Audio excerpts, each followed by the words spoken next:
ROTC. Please remove your hats as we honor America with a performance of our national anthem by CMT Next artist, Discovery, CAA and Radio Disney Country artist, Julia Cole. Oh, say, can you see by the dawn's early light what so proudly we hailed at the twilight's last gleam, whose broad straps and bright stars through the perilous fight, all the ramparts we watched were so gallantly streaming, and the rocket's red glare, the bombs bursting in air, gave proof through the night that our flag was still there. Oh, say does that star-spangled banner yet wave o'er the lands of the free and the home of the brave?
Attention, the stadium lights will be turning off in 3, 2, 1. Make some noise, Houston.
Please welcome the Texas A&M Aggies.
Hey, Alyssa. Fist bump, Alyssa. This is my over the mic fist bump. Have a great show.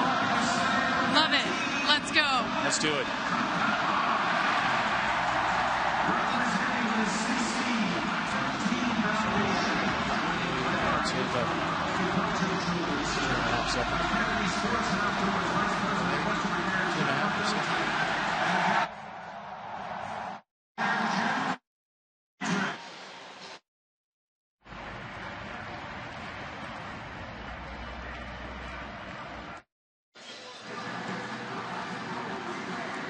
Are they going to be tossing directly to us? No, okay.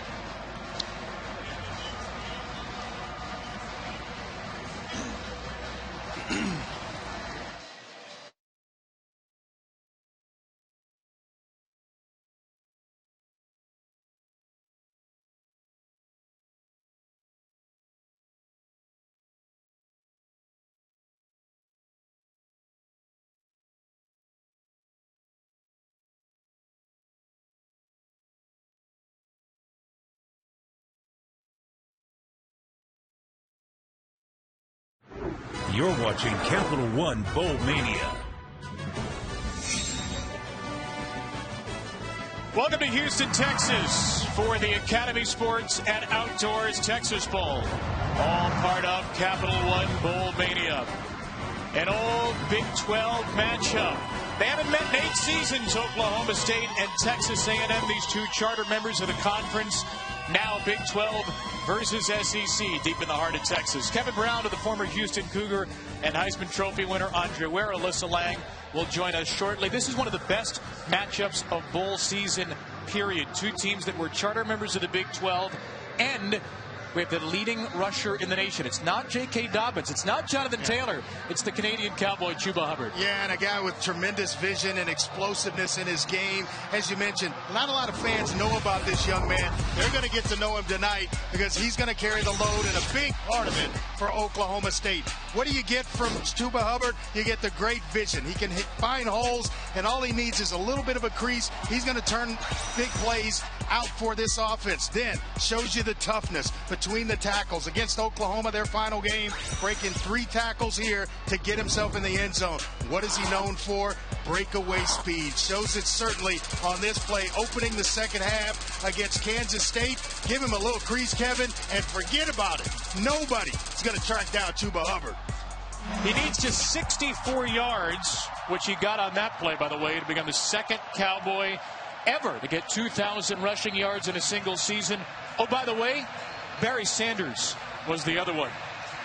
Good day today, and Chuba Hubbard could move up into the top 20 for single season rushing yards in FBS history. His team will start on defense, however. Oklahoma State won the toss and deferred. I have to wait just a little while to see Chuba Hubbard, but Texas A&M, they've got some weapons on offense that we will get into right after this kick.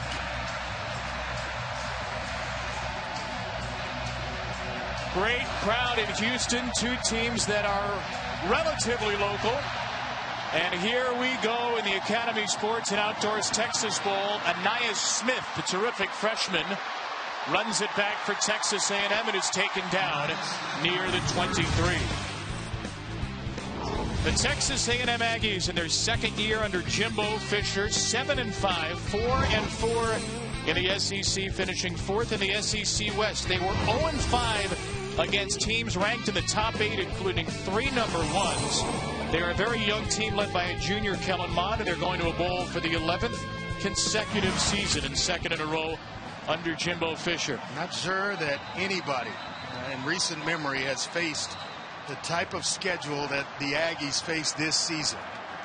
I'm talking about in the likes of Clemson early, Alabama. Those are teams that really so physical they can change the outcome of your season after you face them, and then mix in Georgia and certainly LSU to round out that regular season schedule. First team in history to play 3 AP number 1s in one season. They played college football playoff number 25 here.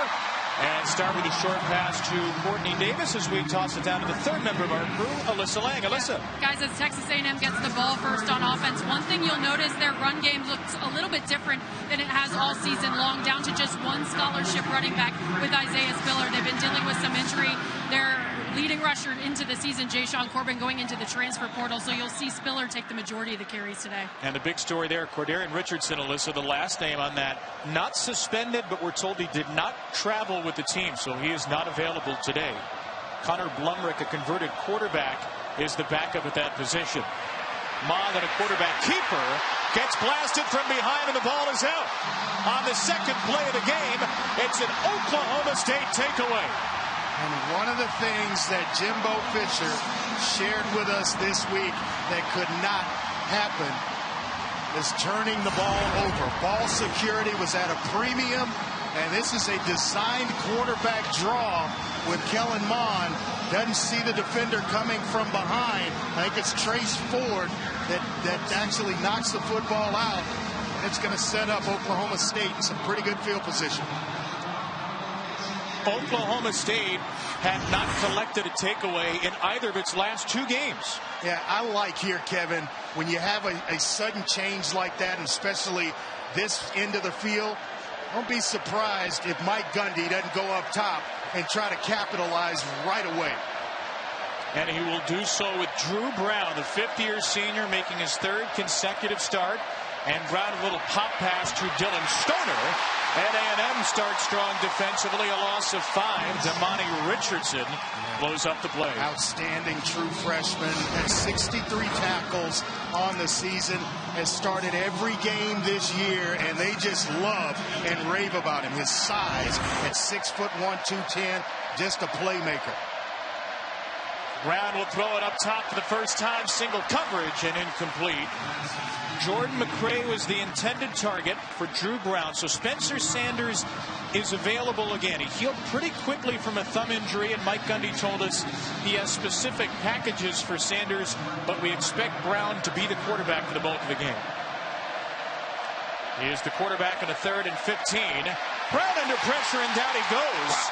Looks like he got knocked down by the back of one of his own offensive linemen, and Tyree Johnson blew up the play. Yeah, it was Tyree Johnson just took a lineman and shoved him right into the quarterback. You talk about an aggressive pass rusher and coming off the edge, getting to Drew Brown. Tyree Johnson, the sophomore, showing up big for Texas A&M.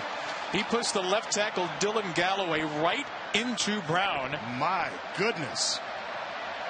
I mean, all they did was go backwards.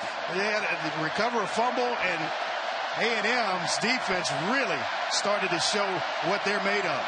This is a 53-yard try for Lansdale, Pennsylvania's Matt Amendola. It is no good.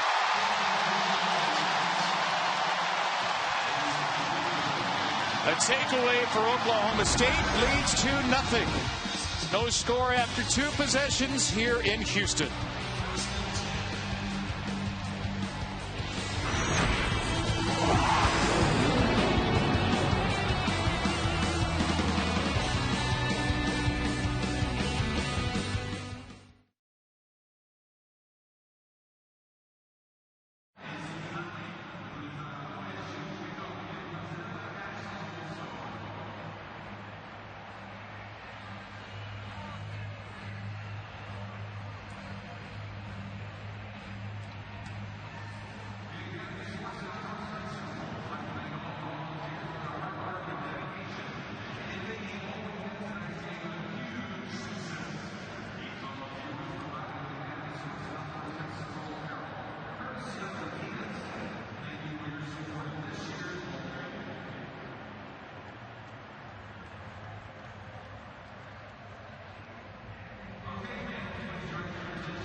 Missed field goal by Matt Amendola, and Texas A&M actually moved up in terms of field position after the turnover. No score early on in the Academy Sports and Outdoors Texas Bowl.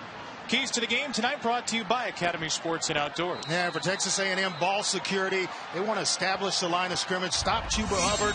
Then Oklahoma State, they've got to beat man-to-man if they're going to have any type of success against this Aggie defense. And you'll see a lot of it. Second possession for Texas A&M. It's Anais Smith. Could see him heavily involved in the run game. The true freshman with the lack of depth at running back. Time for tonight's Impact Players. They are brought to you by Lexus. And for Texas A&M, obviously, their leading receiver, Jamon Osborne, who can certainly make some plays down the field. The true freshman, Jalen Wademeyer, who has been fantastic, a future first-round pick. Malcolm Rodriguez is a tackling machine, and their best cover man on the back end, A.J. Green. Love his work this year. On a second down, Isaiah Spiller with some maneuvering across midfield, and the true freshman takes it into Oklahoma State territory. First down and a gain of 7. And a lot of young talent running behind Kenyon Green, the right guard, Carson Green, the right tackle, and then Jalen Wademeyer on that side of the formation as well to provide a nice spark in the running game, which they're going to need against this Oklahoma State front seven. Been an up and down offensive line for Texas A&M this year. Anais Smith, the running back, behind them as Spiller leaves the game on a 1st and 10. Mond to Smith out of the backfield, and Anais Smith with a short pickup. You mentioned the youth on that last play, Andre. It is a team filled with youth. Only 4 seniors on this roster, fewest in the nation for Texas A&M. Mond Jr. is one of the leaders of a very young offense. Yeah, and a lot of youth, Kevin, on the offensive line. Only 1 senior in Colton Prater, the center. So there's a lot of growing up, and we talked about it at the top, the schedule, and a lot of young players having to face that type of competition early. It only help going forward. True freshman Isaiah Spiller back of the game at running back. On a second down, Spiller flips it. It's Courtney Davis, and Davis has his short pickup, fairly well covered up by Oklahoma State. It's a gain of 4. They like the ball in his hands. He was hampered by injuries his first couple of years in the program, but now finally healthy. Big physical receiver at 6'2", 200 pounds. Now a junior, and as I mentioned, healthy, and certainly turned in a nice year with 48 catches, over 500 yards to go along with those catches. Got the flip from Smith for the gain of 4. And a 3rd and 4 coming up for A&M. Big down here for Texas A&M to keep this drive going. Mond with plenty of time. Incomplete over the middle. The tight end, Weidermeyer, the intended target. What do you do here on 4th and 4? I think anytime you cross the 50 in college football, you're certainly not in field goal range. Will Fisher's going to go ahead and punt the football, but it's dealer's choice in terms of if you get anything in that situation, with it being 3rd and medium, that you're thinking about going for it on 4th down. But here, going to take the conservative approach, maybe try to change field position and pin Oklahoma State back. Now they have maybe the best punter in the country, and Houston native Braden Mann. That's why, because he's a weapon.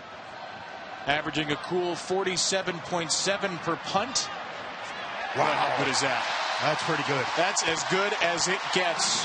40 on the kick, down inside the 5. Braden Mann might be punting in this stadium on Sundays sometime soon. What a kick.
The Academy Sports and Outdoors Texas Bowl. Brought to you by Academy Sports and Outdoors. Hurry and gear up with the best deals of the season at Academy.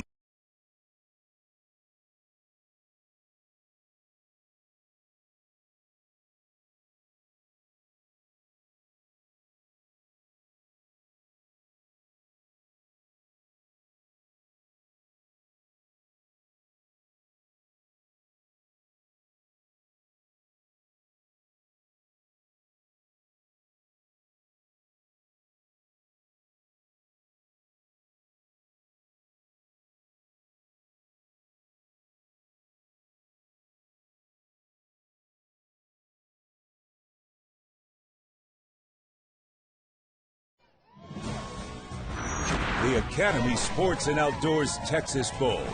Brought to you by Academy Sports and Outdoors. Hurry and gear up with the best deals of the season at Academy Sports and Outdoors.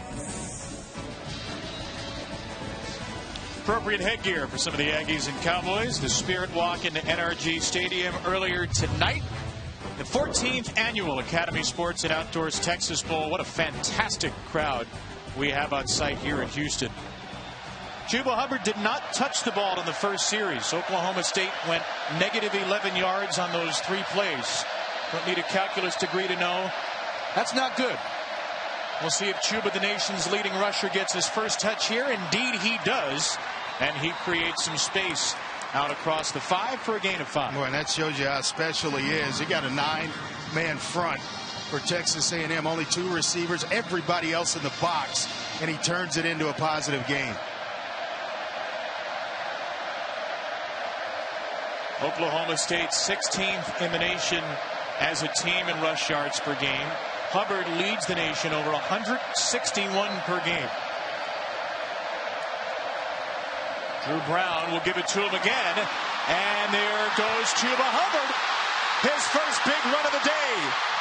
He's got Olympic sprint speed, and Devion Renfro finally runs him out of bounds after a gain of 37. Well, Devion Renfro showing you that he's got a little bit as well, and an angle, and usually it's eaten up by Chuba Hubbard, but he's able to close and get Hubbard out of bounds. This young man is special. A lot of the nation's going to find out about Chuba Hubbard this evening. He made Leon O'Neal miss early. L.D. Brown in the backfield as Hubbard gets a blow, and Brown slips for a loss of 2. They really like L.D. Brown. He's going to factor in a lot next season, along with Desmond Jackson, 2 younger backs that Mike Gundy really likes, maybe to limit the carries of Chuba Hubbard. He returns to Oklahoma State. Redshirt sophomore could be his final game. No decision yet made publicly. Here's a little flip from Drew Brown to L.D. We're told by Mike Gundy and the Oklahoma State folks he might be as fast as Chuba Hubbard, and he shows it off for a gain of 14. Yeah, it's terrific speed and explosion. He shows you that on film. He is a good short yardage runner as well. Is in the red zone, you'll see him a lot. It was positively Farvian of Drew Brown. Improvisation leads to a first down. Now a quick throw and a catch. Braden Johnson. And Braden Johnson is gone. Touchdown, Oklahoma State.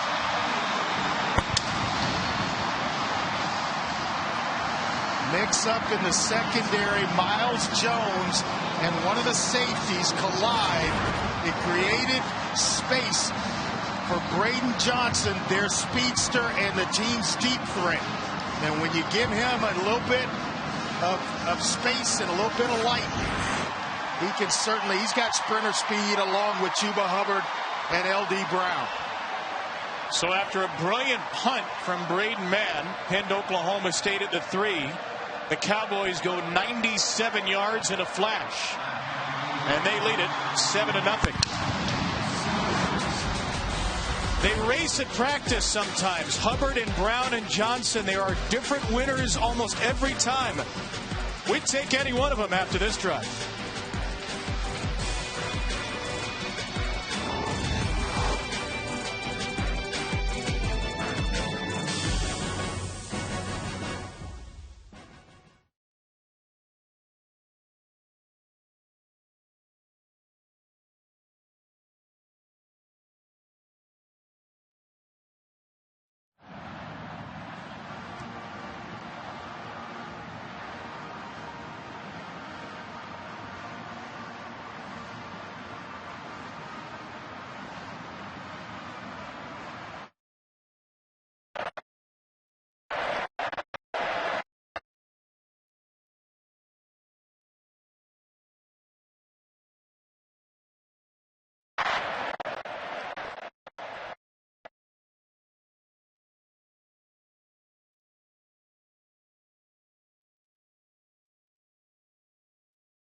Longest drive in the short history of the Texas Bowl, 97 yards on 5 plays.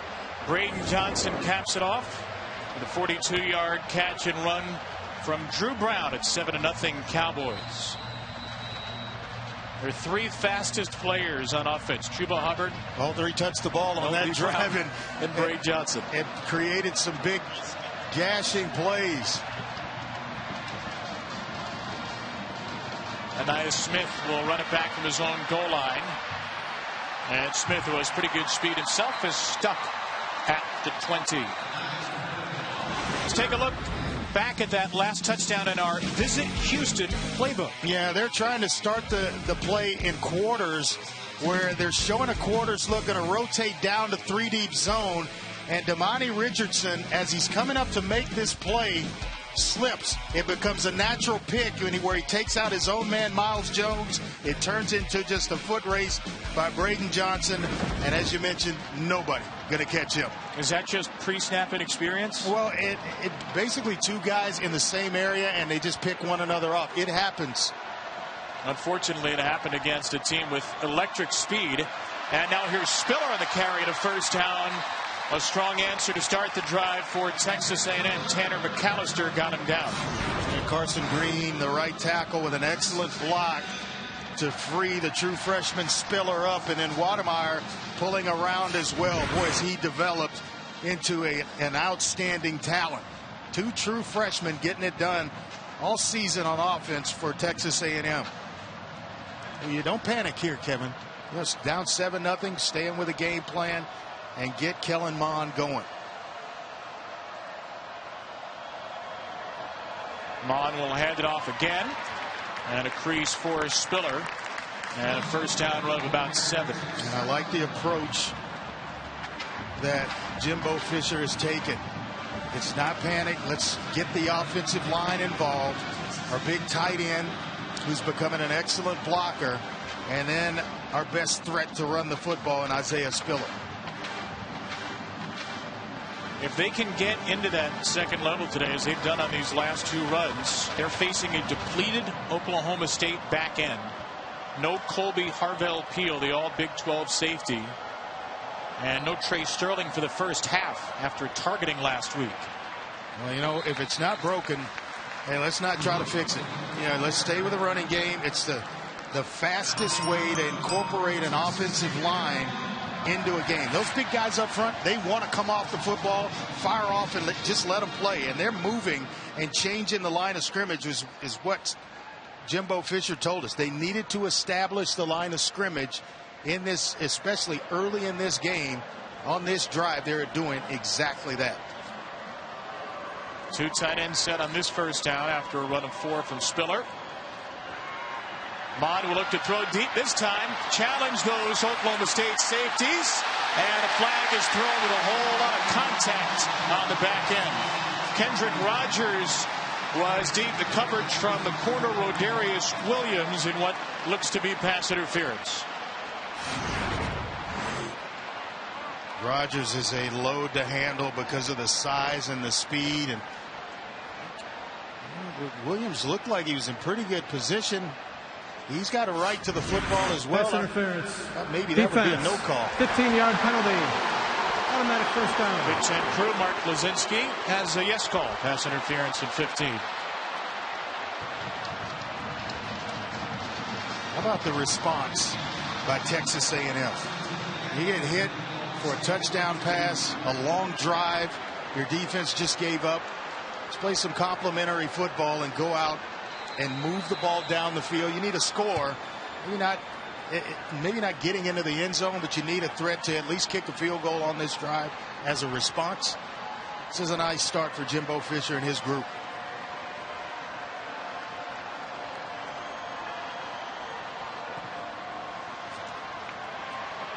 Back on the ground on first down and no gain for Isaiah Spiller. Second year for Jimbo Fisher at Texas A&M. 9-4 in year 1, 7-5 here in year 2. He told us throughout the week the good news, I don't think we missed on one freshman in this class, but these players still need to understand how to prepare and how to prepare consistently. And that is his biggest hope for his program going forward. One win away from career win 100. The man can coach football. That's why he's in College Station. He knows how to build programs, and a couple of outstanding recruiting classes. Another one on the way. Can they get old and stay there in the next couple of years? A question. Courtney Davis. Down goes Davis on a tackle by Amen Agbangbamiga. Rodarius Williams in as well to set up third down. Yeah, and you're in a situation here where, again, 4-down territory. You do it, get something on third down. Wouldn't surprise me if they turn around and give it to Spiller. And the way he's been effective is not running laterally. It's coming right downhill at an offensive line that is getting some tremendous push on this drive.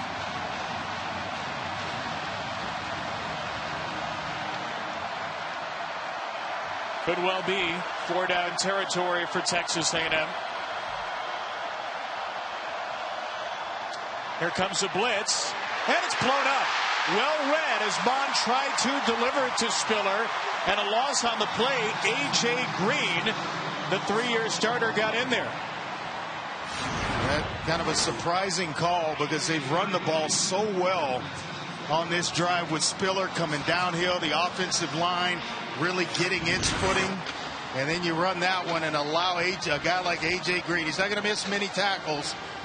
2019 Jim Thorpe Award semi-finalist, a great player out at that corner spot for Oklahoma State. He's not going to miss a tackle like that. And A&M's going to punt it from Oklahoma State territory for the second straight drive from the 40 of Oklahoma State. Braden Mann will take a delay of game to give himself a little more space. I would always decline these if I'm a head coach on the other side, because that's exactly why he's taking the delay of game penalty. Delay of game. Go ahead and force him to punt it from an uncomfortable spot. Decline. Fourth down. Well, Mike Gundy was listening to you. Braden Mann's backing up, as is his offense. Did they hear they're not going anywhere, it was fellas. declined? Guys, you got to go back. You have to go back. How about it? No, you don't. Surprising. I thought he declined it. This kid is outstanding, though. Outstanding.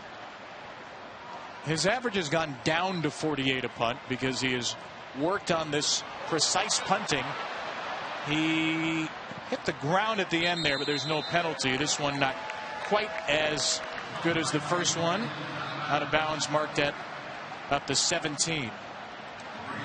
Punt to 27 yards. Let's get to know Chuba Hubbard. He's known as the Canadian Cowboy. He comes from Edmonton, the province of Alberta, where he had dreams of making the Canadian Olympic team. Ran a 10.5 500 meter at age 15. High school football averaged a measly 15 yards per carry in Canada, and he was quickly discovered. Alabama was on him, Texas A&M, Oregon, and many others. But Oklahoma State and Marcus Arroyo got to him early, and Chuba Hubbard is here in Stillwater for maybe, just maybe, his final game. On first down, Hubbard touches it for the third time, and a solid pickup. And some late flags come in with some post-play action. It's like two guys got to know each other way away from the ball. I mean, it was on the back side of the play where the flag came from. Let's see how they iron this out. After the play was over, unsportsmanlike conduct. Defense number 29. 15-yard penalty. Automatic first down. This is number 29's first unsportsmanlike of the game. That's the junior Debian Renfro, second-year starter who's in for the injured Elijah Blades. It was just at the tail end, and he's down on a knee and gets up and takes a shot at Logan Carter, the tight end. Might have been watching a little too much Pitt Eastern Michigan last night. Hubbard on first down. Another strong run for Chuba Hubbard ahead to the 44 for a gain of 6. Our PlayStation Player Impact rating, it's an 86 for Chuba Hubbard, highest among Big 12 running backs, the nation's leader in rushing yards, and among the nation's leaders in rushing touchdowns with 21. Hubbard will touch it again on a second down. Get outside. There's a flag thrown from the backfield. This looks to be coming back. There's an injured A&M player down as well, right near the line of scrimmage. Holding. Offense number 76. 10-yard penalty. Repeat, second down. That's DeMarvin Leal, the freshman defensive end. For an injury. And the hold is on Dylan Galloway, who was having a rough go of it here early.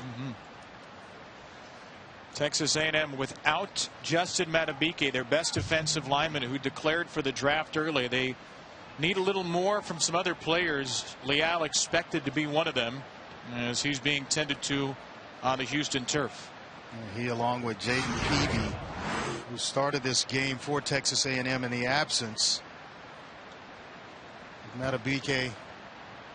See here how he gets maybe rolled up on one of the Oklahoma State players.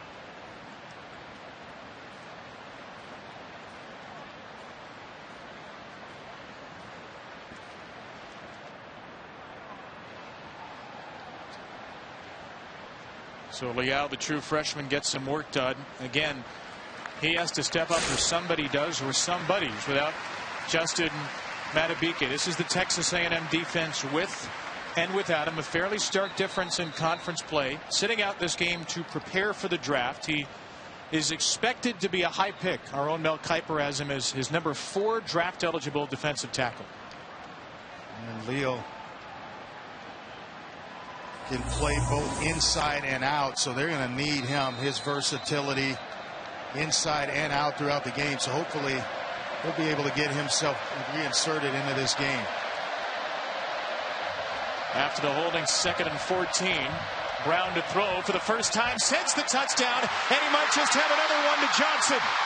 Braden Johnson will go down across the 10. His first catch went for 42 yards and 6 points. This one for 57.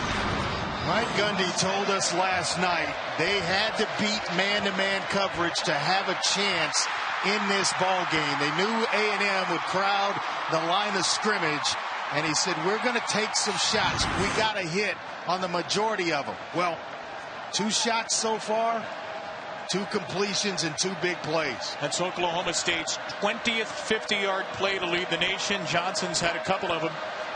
1st and goal, Cowboys.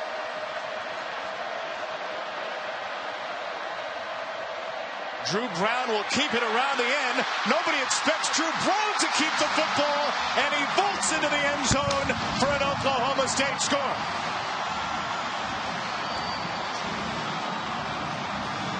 Dialing it up at the right time, where everybody's thinking Chuba Hubbard. Show it, and he's got enough athletic ability and speed to get himself to the outside. And I mean, everybody crashes down inside thinking Chuba Hubbard, and Drew Brown will waltz himself into the end zone and put Oklahoma State up 13-0. His first rushing touchdown since 2017 with Hawaii. Now if you're Texas A&M, Kevin, you got to get this offense going. You had a couple of 3rd down opportunities to convert, and it's gone nowhere, and they've looked good running the football. When they get Spiller coming downhill, they're playing against a fast defense that's used to playing teams that run laterally or try to get quick hitters outside on the edges. They can make tackles in the open space. You got to show this SEC kind of bravado right now and get this offensive line pushing and establishing the line of scrimmage. Right now it's all Big 12 bravado for mulleted Mike Gundy. And Jimbo Fisher is searching for answers early.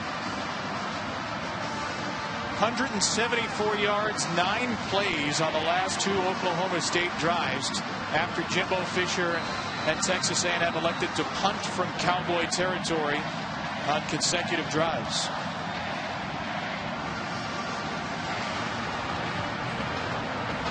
Jake McClure to kick it away for the 3rd time. And Smith calls for a fair catch. Coming up next, we'll cap off our bowl quadruple header. The nightcap is the Cheez-It Bowl from Chase Field. You couldn't ask for much more of a contrasting style game than Air Force and Washington State. Air Force and air raid.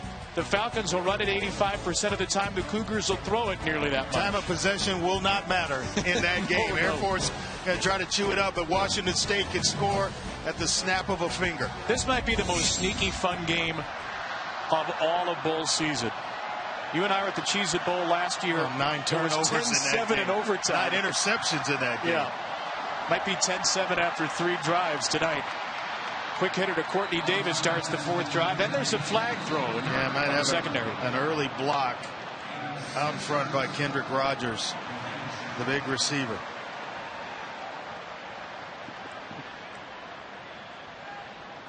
It's still early in the game. Go back to the running game. Holding. Offense number 13. 10-yard penalty. Repeat first down. It was Kendrick Rogers called for the hold. It's so early in the game, you don't have to abandon the game plan. Go back to Spiller. That's where they were having the success in running the football, and the offensive line was involved. We are playing into the hands of Oklahoma State's defense when you're out trying to toss it around the edges and plays it take a little while. The ball's in the air a little while, and guys are rallying to the football, making open field tackles. Now, how much does 1st and 20 change that? A nice little draw play here is what I would dial up.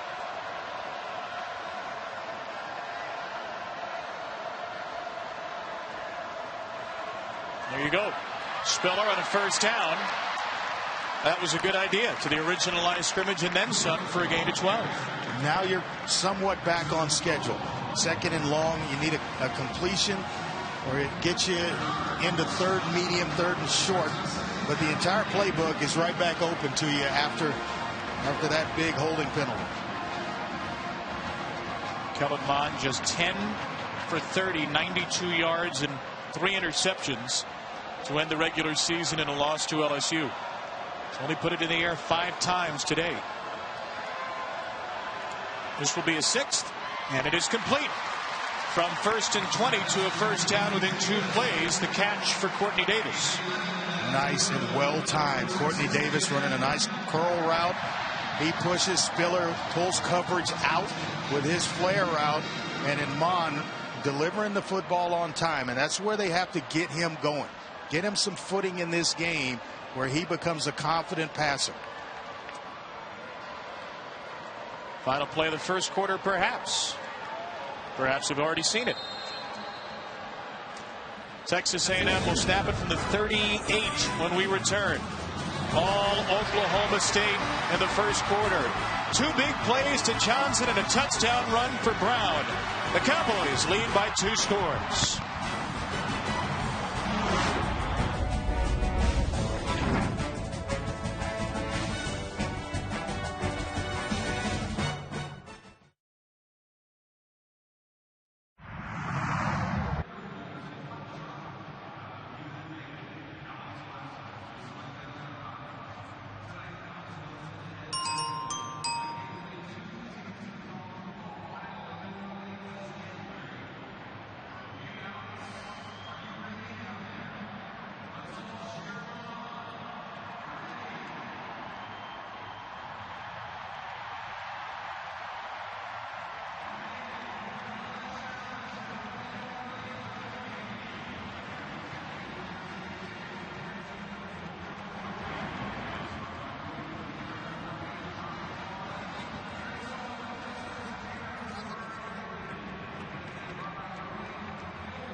Welcome back to Houston and the Academy Sports and Outdoors Texas Bowl, part of Capital One Bowl Mania.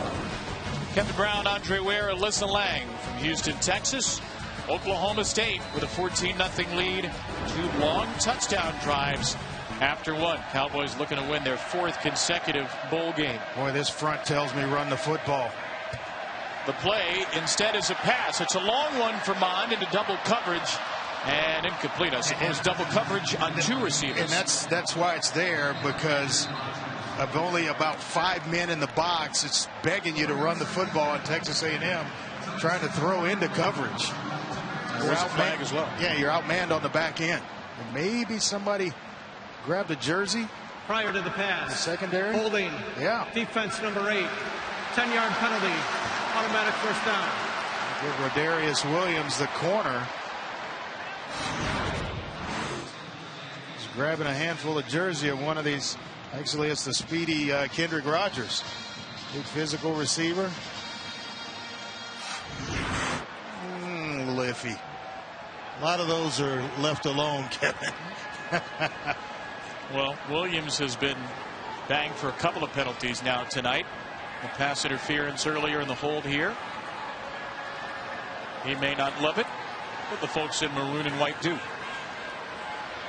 Running play for Spiller on first down. Yep. Isaiah Spiller cuts it outside for a gain of 7. This offensive line a little up and down for A&M this year, but they are big. They are the heaviest starting offensive line in A&M history. They are known as the Maroon Goons, weighing nearly 1,600 pounds. Just how much is that? Well, it's 1.5 grand pianos.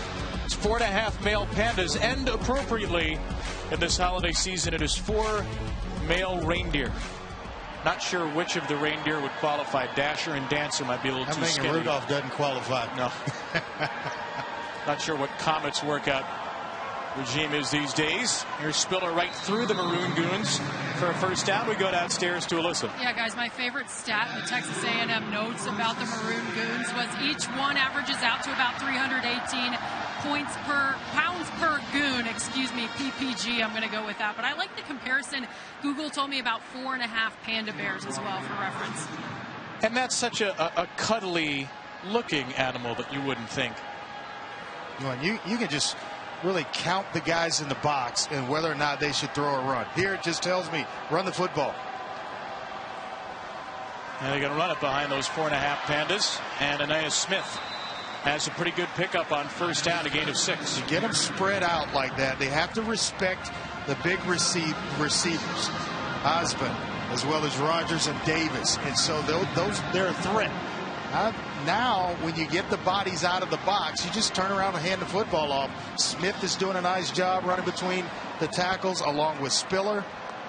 It's really easy for Jimbo Fisher and Kellen Mond. Count bodies in the box. When they load the box, pick it up and throw it. If you're outnumbered, or you outnumber them in the box, go ahead and run the football. 2nd and 4, they'll run it. Smith outside. He's got great speed, Anaya Smith. He has a first down to the 25. Yeah, from Fort Bend Dulles High School. I pay taxes in that area, so I know how good a football player he is. Nice quickness and speed and outrunning edge players. Trace Ford, another true freshman. But Smith is absolutely fast. Again, with just one main running back available in Isaiah Spiller, you knew A&M would have to get a little creative, and they've done so with Smith in the backfield. Featured heavily there for the first time this year. Mond with an incomplete pass, a little too tall, and through the hands of Courtney Davis. Just a little bit off to start this game, and throwing the ball down the field is Kellen Mond. He's hit on a curl route, he's hit a couple of flare passes, a couple of check downs, but when the money plays are there, and I would consider that one a money play to Courtney Davis, those are the ones you have to hit. A&M need points on this drive. Have to have points here. This is already their 3rd trip into Oklahoma State territory. The first 2 ended with a punt.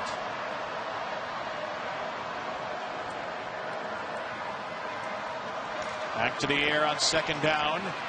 And a short throw caught. It's been a busy first half for the Houston native. Courtney Davis out of Langham Creek High School.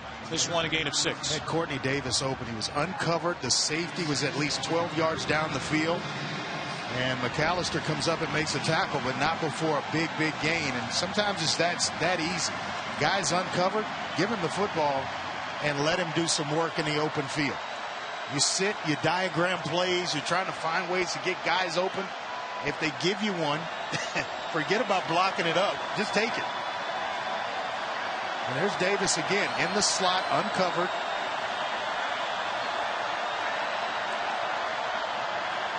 Quarterback draw for Mond. Nice. And Mond's got the first down.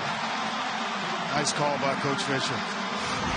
That's spread out, and you got an athletic quarterback. Sometimes to get his footing in a game, he needs to do this, is pull the ball down and run the football. Just run it. Take a hit, and then you settle in. One of 4 active Power 5 quarterbacks with 7,000 passing yards and 1,000 rushing. He is a more than capable runner. 7 rushing touchdowns on the year. Davis in motion on the 1st and 10. The handoff is to Spiller, who stumbles his way to the 5. Just big boy football here. Even with the box loaded, Coach Fisher decides to run the football, and he's asking Dan Moore and Jared Hocker, the left tackle and left guard, respectively, to, hey, let's move some bodies, and we're going to turn around and put it on your shoulders. Get us into the end zone. Second straight play with a fullback. A lost start in football. Keegan Baldry lines up in front of Spiller.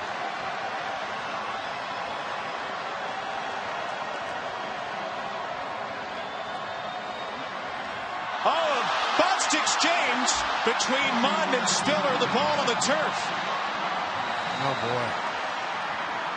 A fiasco waiting to happen at the bottom of this pile. A&M doesn't come up with this. You talk about a deflating moment, and they don't. It's Oklahoma State's ball. What a drive the Aggies had and were putting together. Amen Ogbongbemiga recovers the fumble. You're right. Just a botched exchange, and I think it's the fullback, Caden Baldry, who actually catches the elbow and knocks it out. Devastation and deflation inside the red zone.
Looked at replays during the break. It looked like Kagan Baldry's elbow grazed the ball on the exchange from Mon to Spiller, a lost fumble for A&M. Well, I may take a shot here from Oklahoma State. Instead, they'll run it with Brown, and Drew Brown slides down. Boy, a big turnover like that. You got man-to-man coverage, and you got Johnson, who has had a couple of big catches already. He's in man coverage over there, working against the corner. Miles Jones might take a peek. At this point, are you taking a peek at Braden Johnson every time there's man coverage? Oh yeah, especially with a safety inside the hash mark, and he's out there with that kind of speed. No doubt about it. He's got 2 grabs for 99 yards. Will he have a third? No.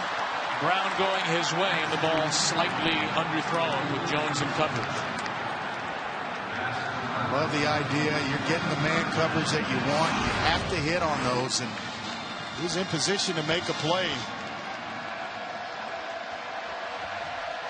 Just a little fighting at the line of scrimmage. Nice job by Miles Jones there in coverage.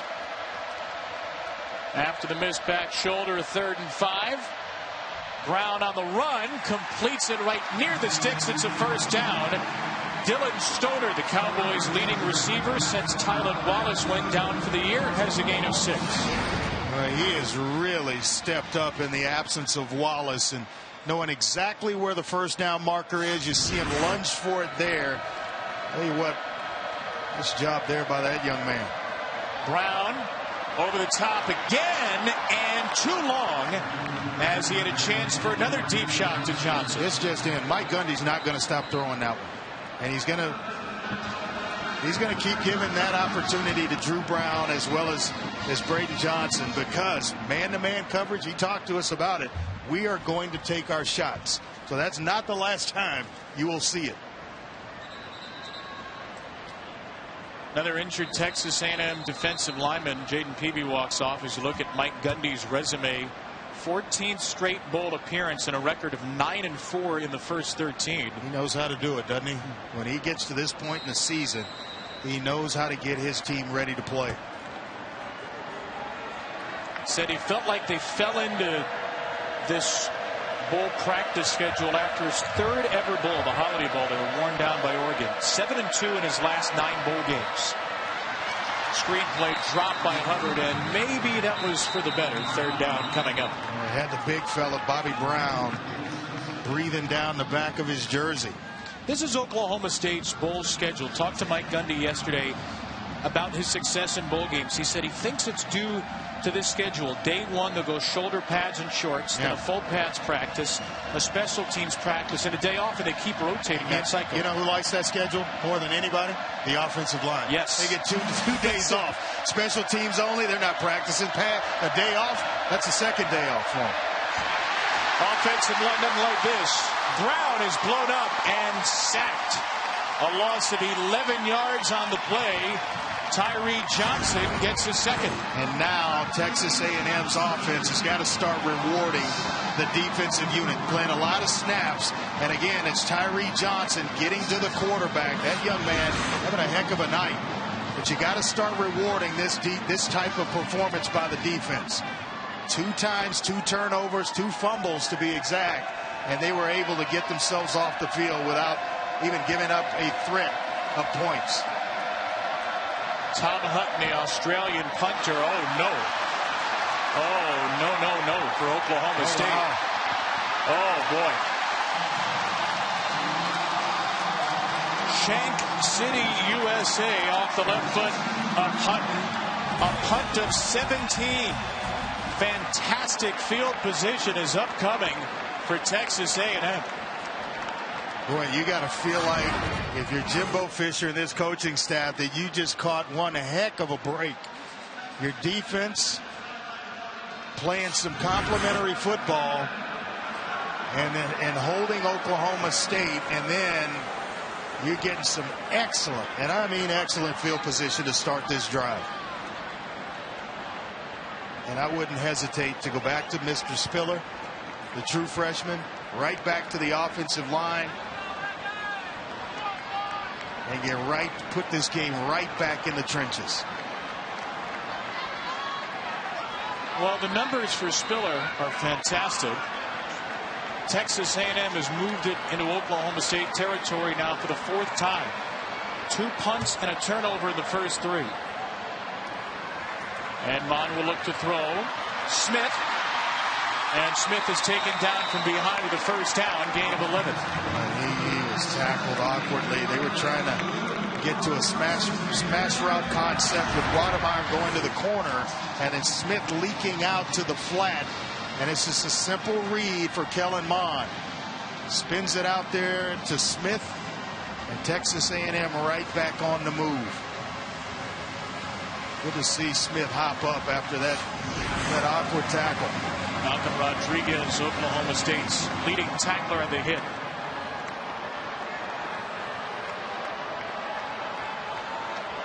Baldry returns at fullback for the first down. And here's Spiller diving across the 10. Boy, they are getting exactly, Kevin, what they want in terms of the push up front. Spiller's got some big holes to run through. There have been a couple of times down here inside the red zone here, that last play, and then dating back to the previous drive where he was one player away from going into the end zone untouched. Go back a few games for A&M. They ran for 319 against South Carolina. The next week ran for -1 against Georgia. Much more the former than the latter so far tonight. Mond, end zone, incomplete. He had Smith wide open.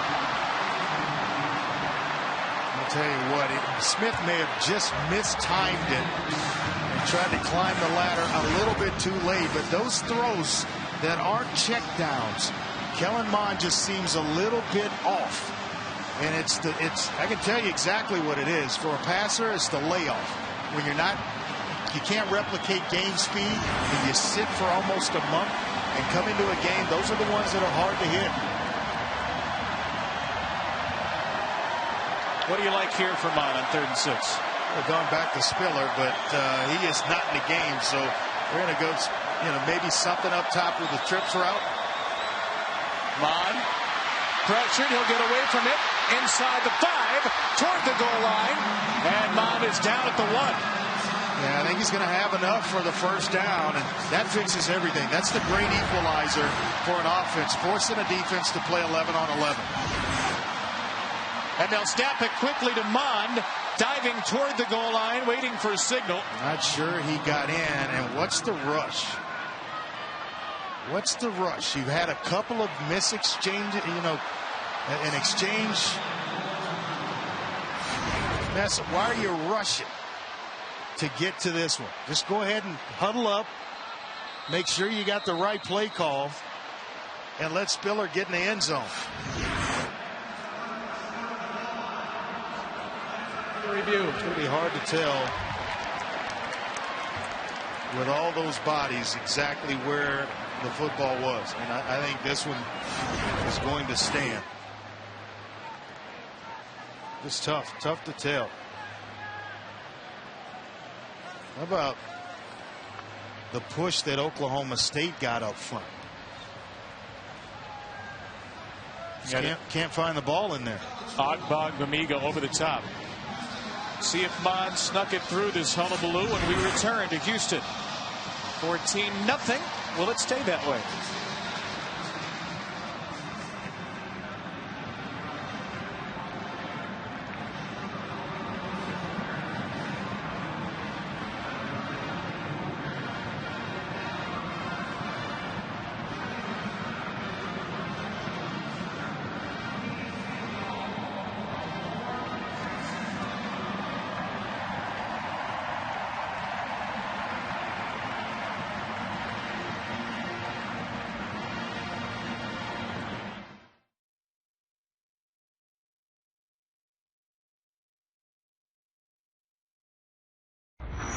The Academy Sports and Outdoors Texas Bowl, brought to you by AT&T and Pizza Hut, official pizza of college football.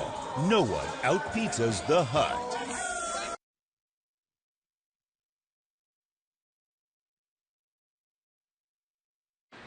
After review, the ruling on the field stands.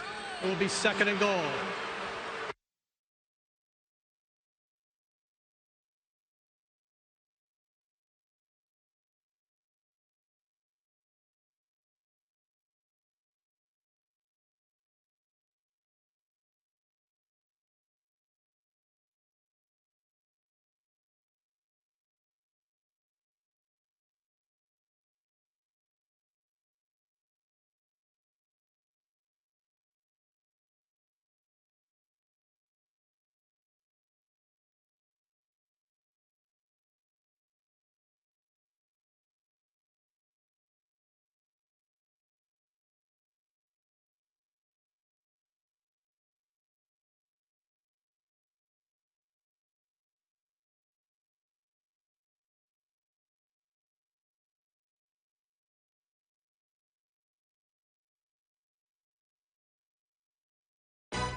The Academy Sports and Outdoors Texas Bowl, brought to you by AT&T and Pizza Hut, official pizza of college football. No one out-pizzas the Hut. You're looking at the champions of the annual Rodeo Bowl a few days ago, a tradition here, the Texas Bowl. Texas A&M with a 4-3 win over Oklahoma State in 7 rodeo competitions, ranging from barrel races to hay bale stacking. Call on the field stood on that last play. Mon short of the goal line, 2nd and goal from inside the 1.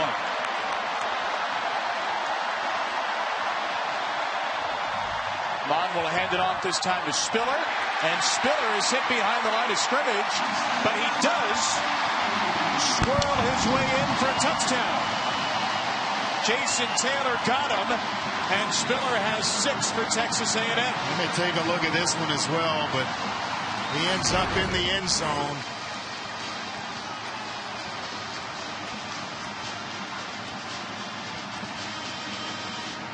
Not sure where that knee is. He indeed did get in.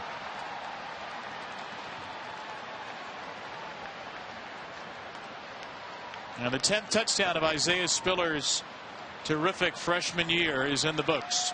It was big Bobby Brown, a defensive lineman, who checked into the game with a heck of a block to give Spiller enough room to wedge himself in.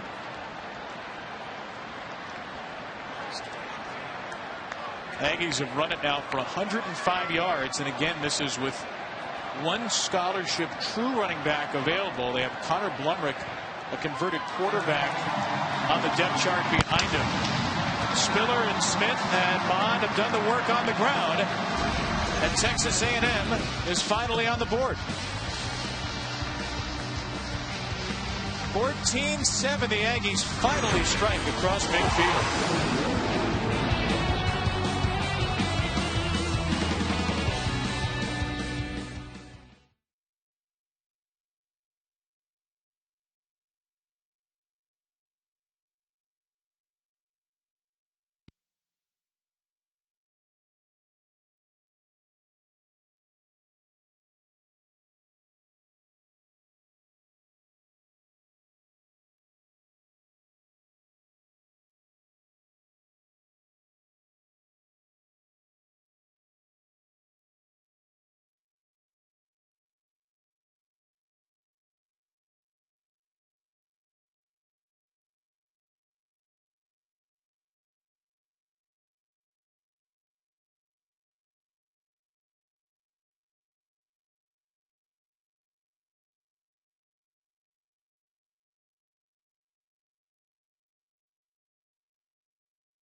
Exactly.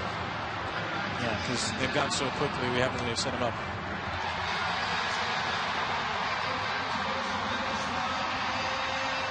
Okay, perfect. I like it. What do we got? What's the try? Oklahoma State season recap after break. So studio and then kick, and then they've gone so quickly.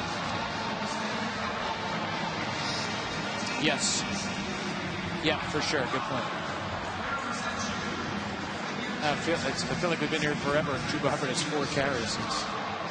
How many yards? 53. 4 carries, not bad. Not a bad average. 13.3. What a strange game this is.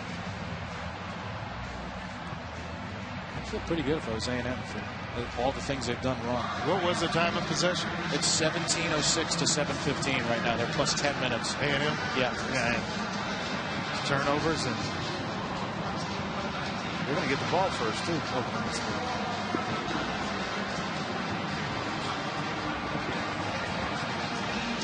It's good stuff, man. Love it. Where's the first trip? Ooh, nice.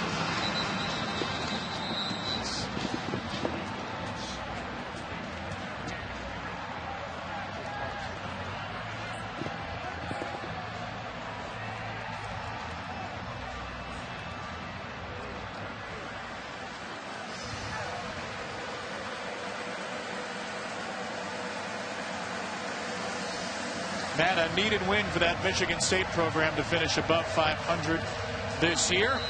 Big Ten over the ACC in New York. Not a bad year for Wake Forest. We started the year there against Utah State. 8-5 is pretty good for that program, and Dave Clawson continuing to grow in Winston-Salem. Oklahoma State 8-4 out of the Big 12. The Cowboys started the season unbeaten in the non-conference play.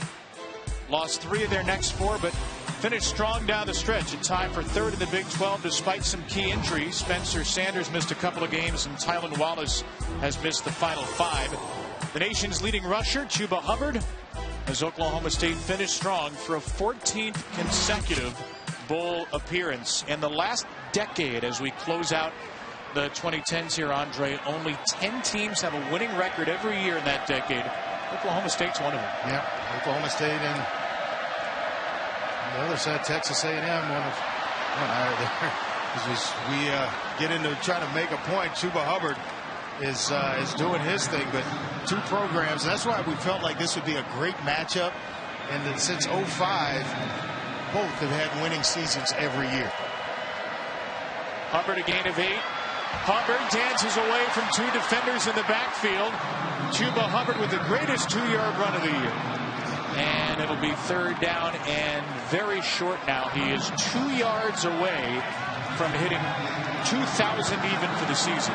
The patience that he shows, almost kind of Le'Veon Bell-like, where he allows the offensive line to really kind of establish their blocks, and then the speed in which he hits the hole. I mean, most guys that had possessed that kind of speed rush into the line of scrimmage. Great patience. Spencer Sanders in the game here for the first time on 3rd down, and Sanders takes it around the edge for an Oklahoma State first down on his first touch.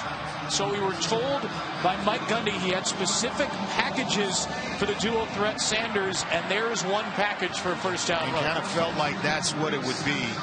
After coming back from the injury, and you knew that they weren't going to throw the ball around with him a whole bunch with that thumb injury. It would be something in the running game. And he's shaking the right hand there with the thumb taped up. Here's Stoner on the pop pass. Dylan Stoner can only get back to the line of scrimmage. They were actually trying to run a counter with that play. They pulled Dylan Galloway from the left tackle back to the other side. You saw Stoner trying to change direction. Yeah, I'll tell you what, pulling out everything in bowl season. There's Hubbard out of the backfield. Hubbard makes the first defender Hines miss, and then a great open field tackle is made behind the line of scrimmage. Jaden Peavy back into the game after an earlier injury, gets Hubbard for the loss of 1. And Mike Elko and his bunch making some excellent open field tackles. And A&M really needing to get off the field here on 3rd down so that they save some field position. Oklahoma State can't afford to make a mistake forcing the ball into coverage, trying to pick up 3rd and 11. Look for something safe here from Drew Brown. Brown and a double coverage, and here comes a flag. Maybe a hold or something on the back end. Devion Renfro is in coverage. Flag came from near the A&M sideline for the secondary. Holding. Defense number 29. 10-yard penalty. Automatic first down. It was Renfro, and it is a first down, Oklahoma State. Boy, does that sting. Tough. As you fight all game to get to situations like that where you feel like you have the advantage defensively. 3rd down and 11, certainly the advantage for the defense. But he just grabs just enough. I'm not sure that's a no call. On first down, a handoff to Hubbard. Chuba Hubbard has 2,000 yards for the season and a whole host more. He's across the 40 of A&M before Damani Richardson runs him out. A gain of 16 for Hubbard, who is over 2,000 here in 2019. The patience, Kevin, and the explosion, the speed to go along with it. When you possess the kind of physical skills that he has, boy, it makes him extremely dangerous. Just waiting for those blocks to set themselves, and then, boy, does he hit it. He is the 32nd player in FBS history to run for 2,000 in a single season, and the second Cowboy behind the man who had the best of those years, Barry Sanders. Drew Brown to throw it here with Hubbard out of the game. Down the field to Johnson, incomplete. Got a right hand on it with Renfro in coverage. A little bit late with the football was Drew Brown. Just a little bit late. When you have a guy with the speed of Johnson, and he also had L.D. Brown coming open on a crossing route, that ball's got to be thrown way, way early. Is that a good no call for you? Just hand fighting for the ball? Just let him play, because Johnson was turning around. He's fighting for the ball, trying to fight for position. And Renfro's doing basically the same thing. Let him play football. L.D. Brown, the running back. Drew Brown trying to fool Texas A&M again. And Damani Richardson had none of that. A loss of 7. His 5th tackle of the game and his 2nd tackle for a loss. Did not fool the safety and the true freshman, Damani Richardson.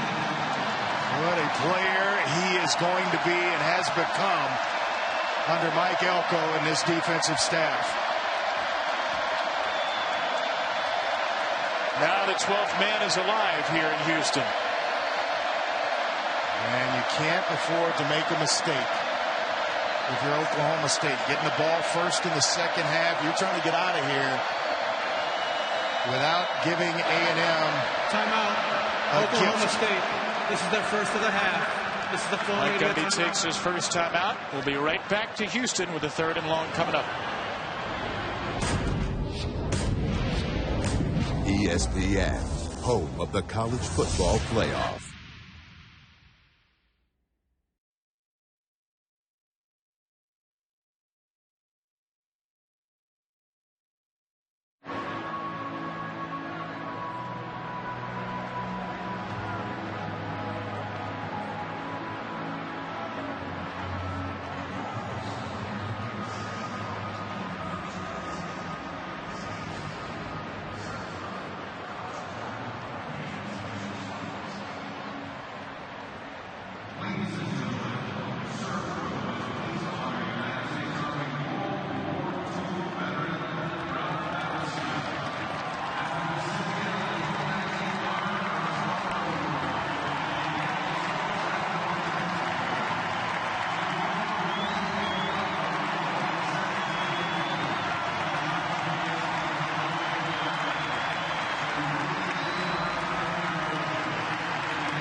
Coming up on the Mercedes-Benz halftime report, we break down the top 2 Heisman finishers as they get set to square off in the college football playoff semis tomorrow. Joe Burrow and Jalen Hurts, and the X factors for Clemson as the Tigers get ready to face Ohio State.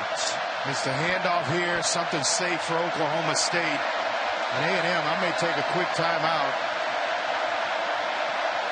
to save myself some time. Brown's going to throw it to Hubbard. Chuba Hubbard. Maybe in the field goal range here. More. Hubbard down to the 29. And he's a yard shy of a 4th down. So now what's the calculus? Well, you can ill afford to have that. I mean, he's going to roll the dice and go for it here. And why not? 2 timeouts. Can run the clock down a little bit. I'm not sure this is, after watching Amendola, it's not a gimme field goal on that first kick. Brown tried to draw the Aggies offside. He will burn some clock here.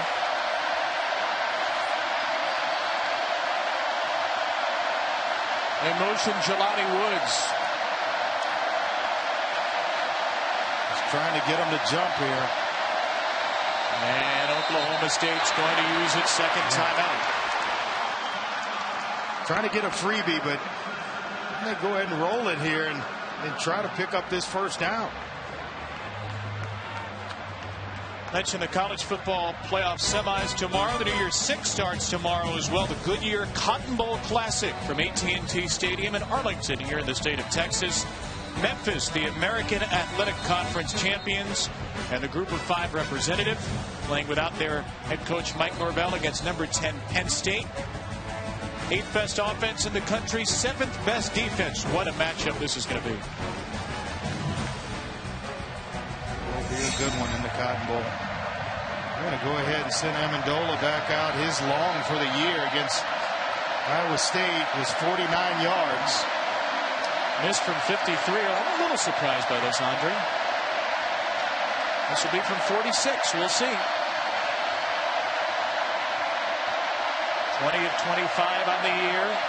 Amendola gets it up on the way. It is no good. So you leave A&M with all 3 timeouts in 31 seconds, just trying to get a cheap possession here if you're Jimbo Fisher. A good snap, a good hole, it just hooks left on him.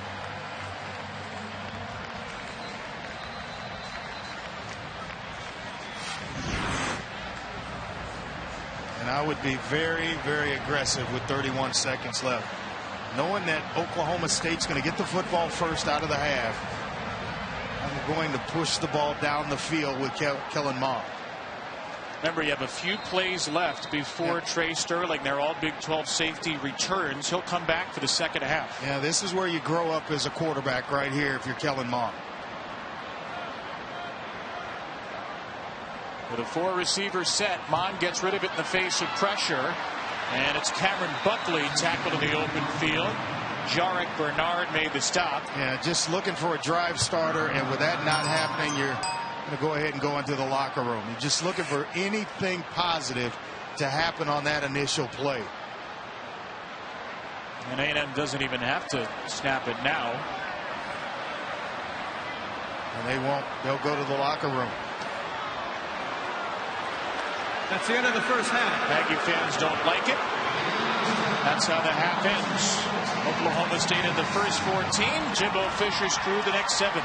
When we return, Matt Barry, Jesse Palmer, and Joey Galloway will take over for the halftime report.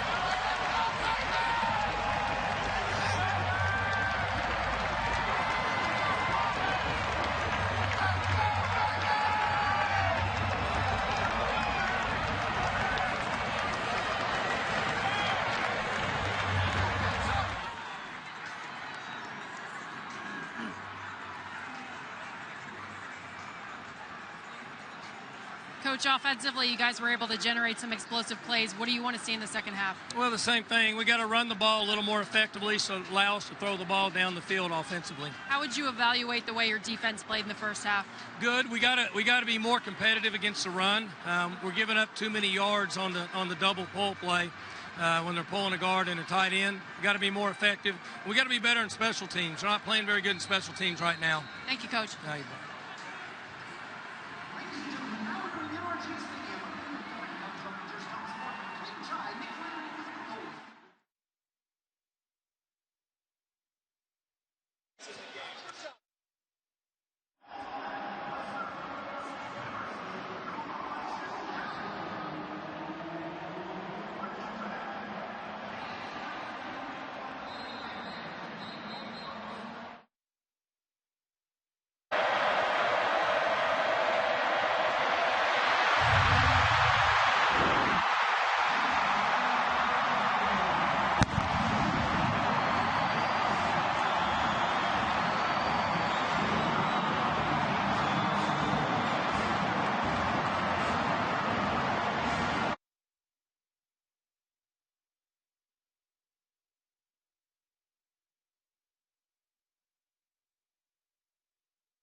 addition to classic symphonic scores, Marvel movies often incorporate popular music to great effect. No MCU franchise does this better than Guardians of the Galaxy, whose awesome mix Volume 1 spent 16 weeks at the top of Billboard's soundtrack charts.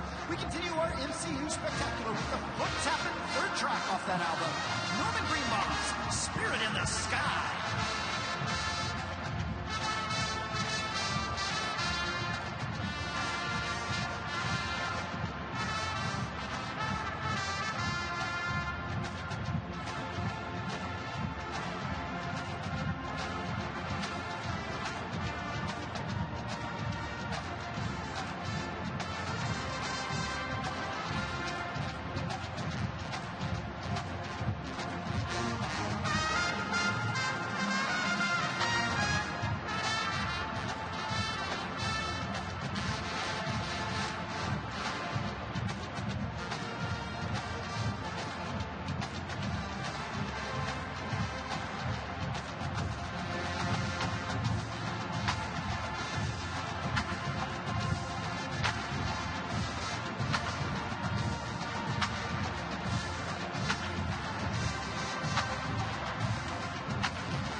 Show with a pair of pieces from MCU movies.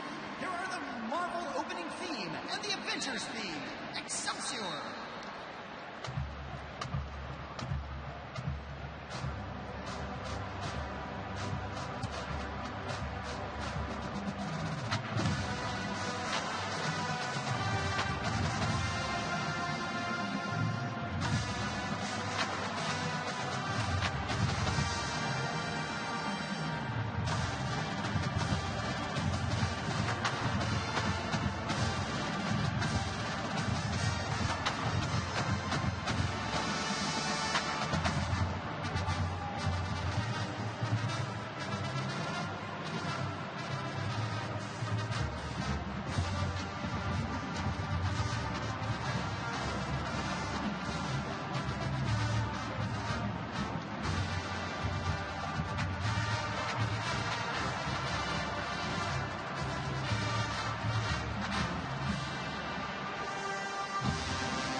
And now let's all ride 'em, Cowboys!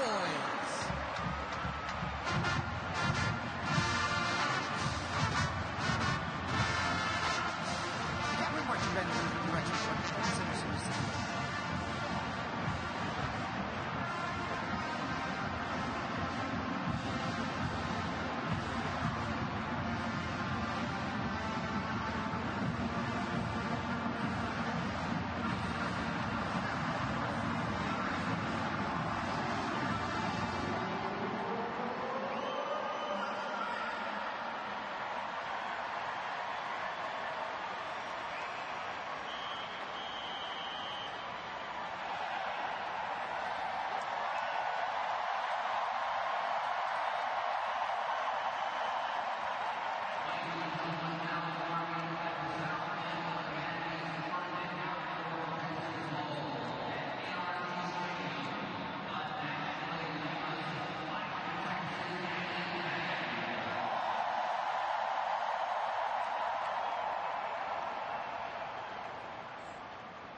Oh, for the longest jip. Yeah, ready?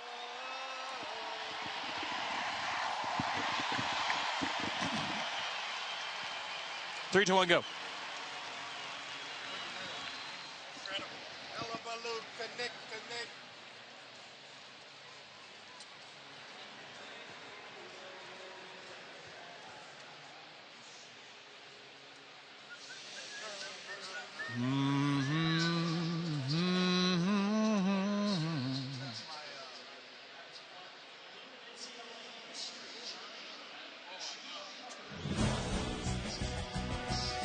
Halftime here in Houston at the Academy Sports and Outdoors Texas Bowl. Oklahoma State leads Texas A&M by 7.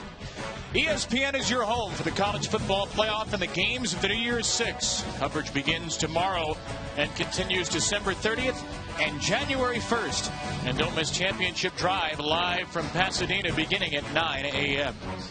We'll be back with the second half after these messages.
Playing in this game? Welcome back to Capital One Bowl Mania. And welcome back to the Academy Sports and Outdoors Texas Bowl. Part of Capital One Bowl Mania.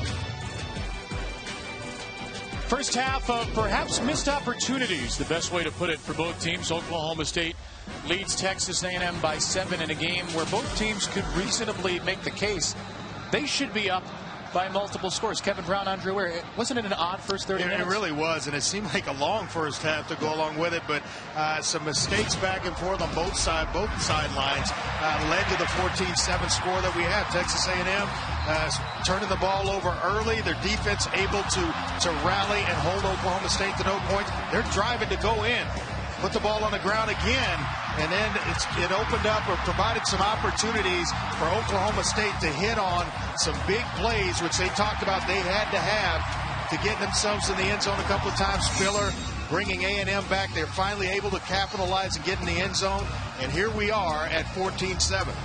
A&M dominated possession in the first half, but Oklahoma State hit the two big plays.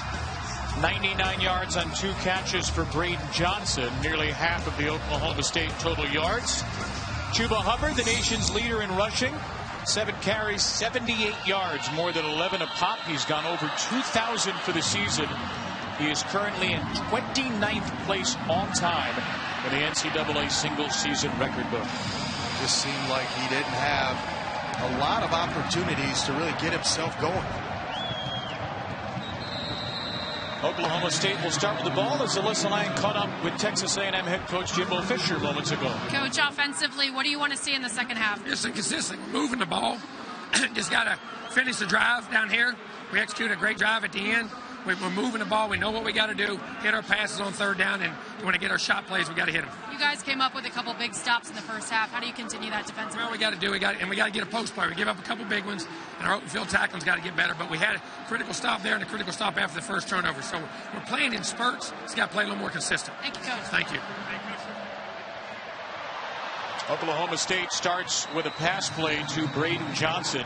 His third catch to Monty Richardson on the stop for the Cowboys. And a smart play call by Sean Gleason to come out and get Drew Brown, right back implemented into this game. A nice easy toss to build his confidence here for the second half. I love it when offensive coordinators do that with a quarterback. Instead of coming in, hey, turn around, hand it off, let him get himself reestablished in this game.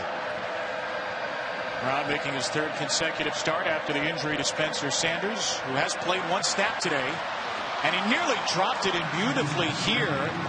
High degree of difficulty, and Jordan McCray could not make the catch. Well, I don't know if you can throw it any better. McCray just took a while before getting his head turned around and trying to figure out where the football was. You can't throw it any better if you're Drew Brown.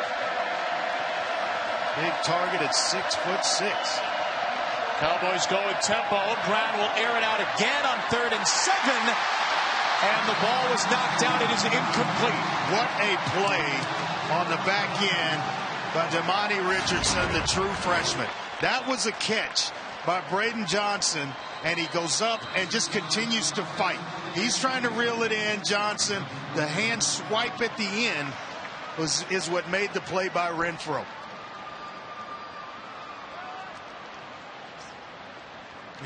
Richardson.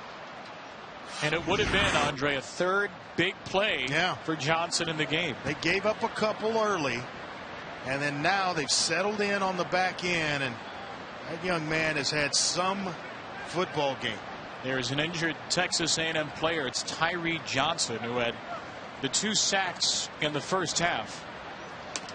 A youngster out of Washington, D.C., St. John's High School has really affected the first half of this game.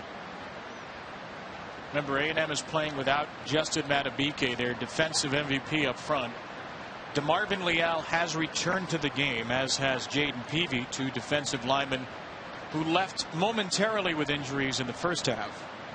Now Texas A&M may have to deal with the loss of Tyree Johnson. He's been pretty durable. He's started basically every game except with the exception of the South Carolina game. And good to see him pop up and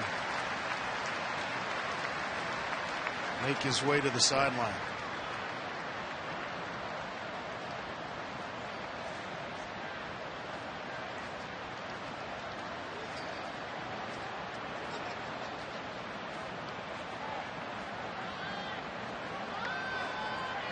2 sacks today, 4 on the season. He is the leader among players currently on the roster, with Madubuike having declared early for the draft.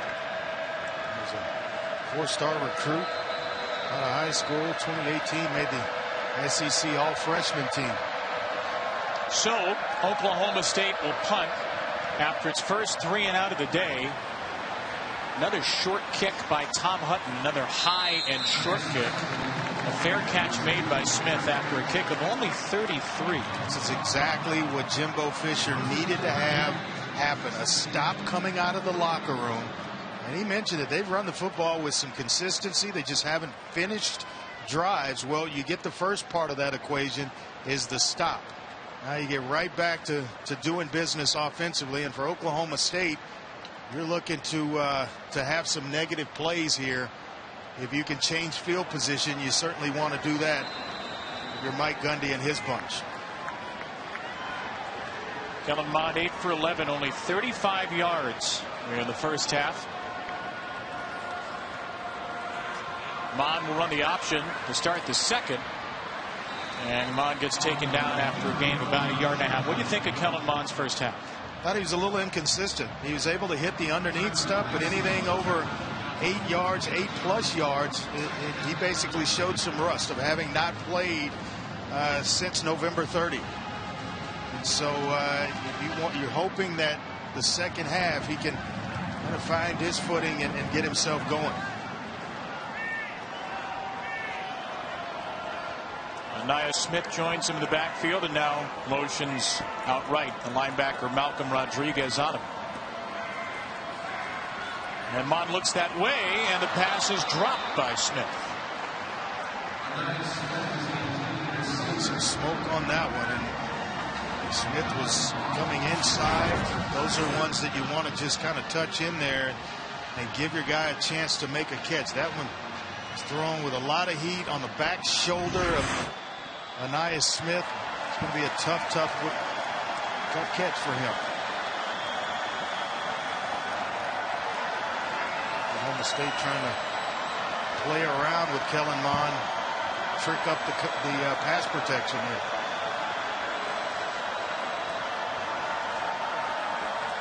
Cowboys rush 4, and Mond gets sacked.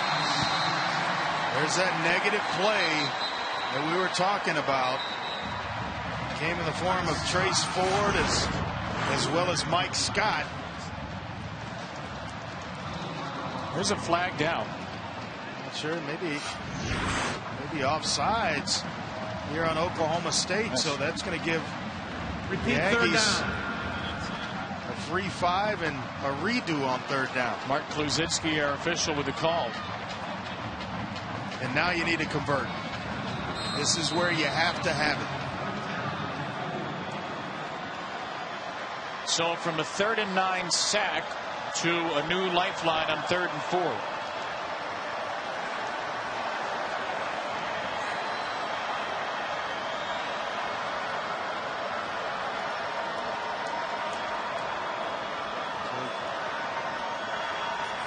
Mond with time and a wide open tight end, Jalen Weidermeyer, across the Oklahoma State 30. Down to the 26, a gain of 28. And a star in the making. Quarterback's best friend on 3rd down is a tight end that has some speed, some range, and can reel it in. And this young man certainly can do it.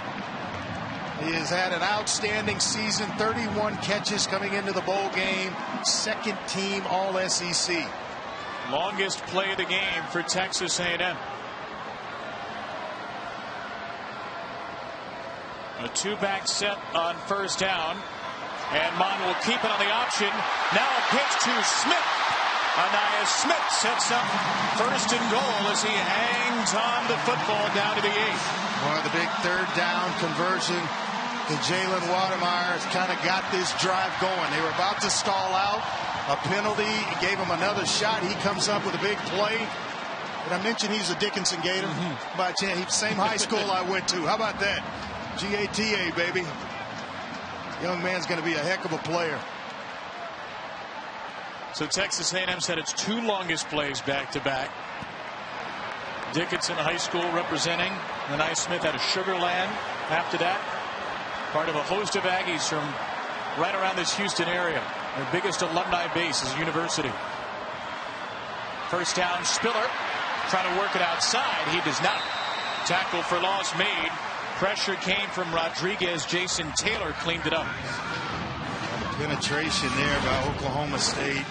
Taylor cleaning things up, but that last option play, run to perfection by Kellen Mond. You keep it to the last possible second before you pitch it out, and Smith finishing up with a nice tough run. Execution here by Texas A&M has them on the move. That middle of the field right now is calling. Courtney Davis in the slot, one of these slots in the middle of the field. Mond, one-on-one coverage in the corner of the end zone, front corner, and incomplete. Osborne, the intended target, and Rodarius Williams in coverage. Coach Fisher may come back to that. They're sitting and giving you the inside of the field, and you've got big targets. Davis at 6'2", Osborne at 6'2", even Kendrick Rogers, and Wademeyer's 6'5".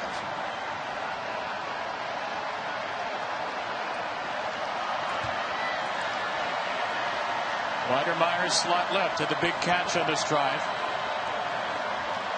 Mond, front of the end zone, touchdown. His roommate, Jamon Osborne, the Houston native, brings Texas A&M an extra point away from a tie. It all happened with the offsides penalty by Oklahoma State. Breathed life into this Texas A&M offense, and we're talking about the middle of the field. It's a slant route, run to perfection by Jamon Osborne, who gets inside position. Fifth touchdown for Osborne, who grew up here in Houston. Sophomore year at Episcopal High School, junior year at St. Thomas before going to the IMG Academy. His fifth touchdown of the year, and Texas A&M can tie it. He was roommates with Kellen Mond when they were at IMG together, so there's no surprise that they have the chemistry together. Brought it right on to Texas A&M. Both were Baylor commits before Art Briles was let go. They changed their commitment, came to A&M. 12th man happy to have him right now. A&M has tied it with 2 straight touchdowns, and we're all square in Houston.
High school roommates, college roommates, quarterback and wide receiver. The connection from Kellen Mond to Jamon Osmond has been fruitful the last 4 years, from high school to college.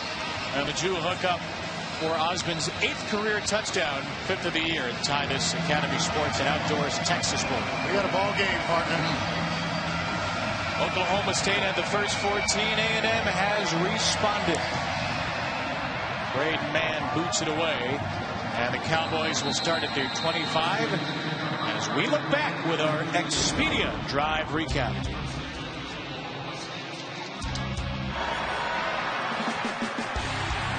Kellen Mond goes deep right over the middle to Jalen Wademeyer. That got it started on the 3rd down conversion.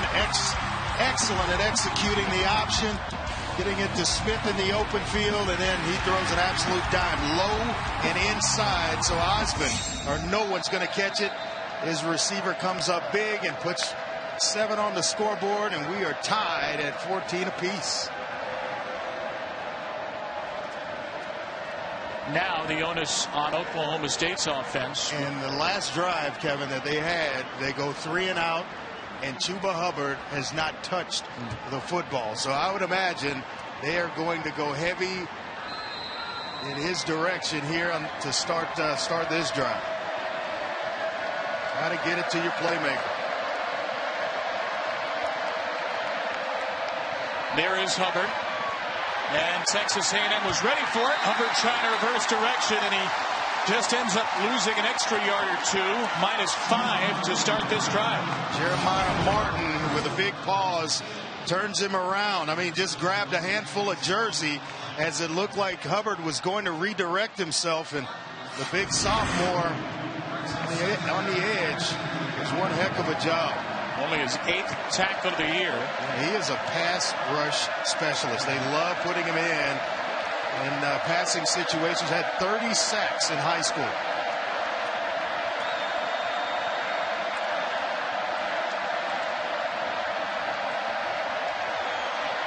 Brown with time, but nowhere to throw it. And now Brown will take off and get taken down. Michael Clemens, the junior, after a gain of 2. 3rd and 13 coming up. It's like Jimbo Fisher. I'd love to have heard that locker room speech, because his group has come out with a different flair about them than they did in the first half. I mean, the offense rewarding the defense's performance. They've gotten themselves off the field on a couple of drives, and facing another 3 and out here, the Oklahoma State Cowboys. Got to have something positive happen here.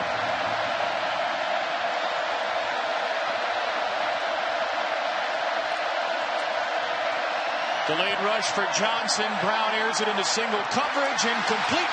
Intended for Jordan McCray, with strong coverage from Miles Jones. That's a great matchup. 6'6" matched against 6'4", the 6'4" Miles Jones. So there's not a whole lot of height advantage. Excellent coverage, and then he goes up, and both he and Renfro, as well as Richardson, the guys in the secondary, fighting through the play. And it's like we got a flag on the tail end of this. Foul. Chop block. Offense. Number 75 and number 30. The penalty is declined. 4th down. Marcus Keys and Chuba Hubbard.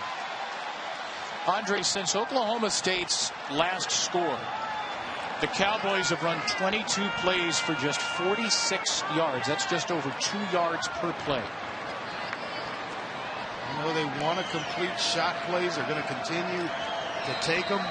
Right now, they've got to find a way to get the ball in the hands of the area of Braden Johnson, who was making the big plays on the end of those shots. Tom Hutton's first 2 punts went for just 25 yards per. Another high one, not a deep one though. Kick of 39. Still excellent field position to start this drive for Texas A&M. We'll see you on the other side. Stream your favorite sports, stories, and series with ESPN Plus, Disney Plus, and Hulu. Get all 3 for just $12.99 a month.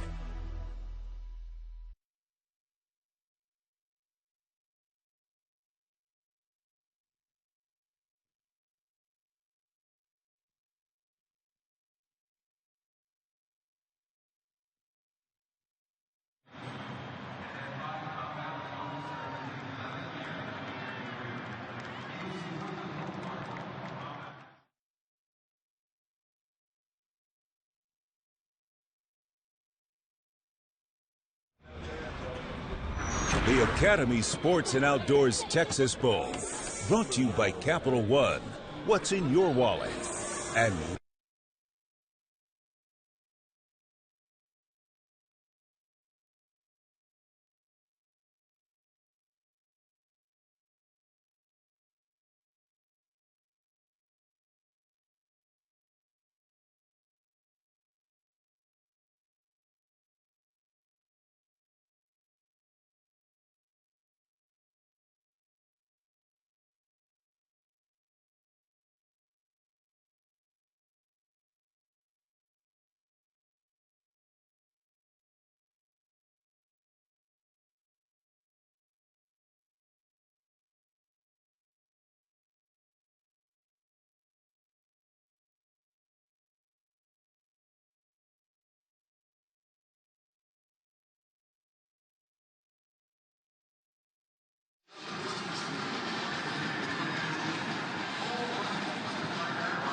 Hey, Alyssa, what do you want to hit on when we come back? What'd you say? Alyssa, you hear me? Hey, yeah, I can hear you. Can you not hear me? Hello?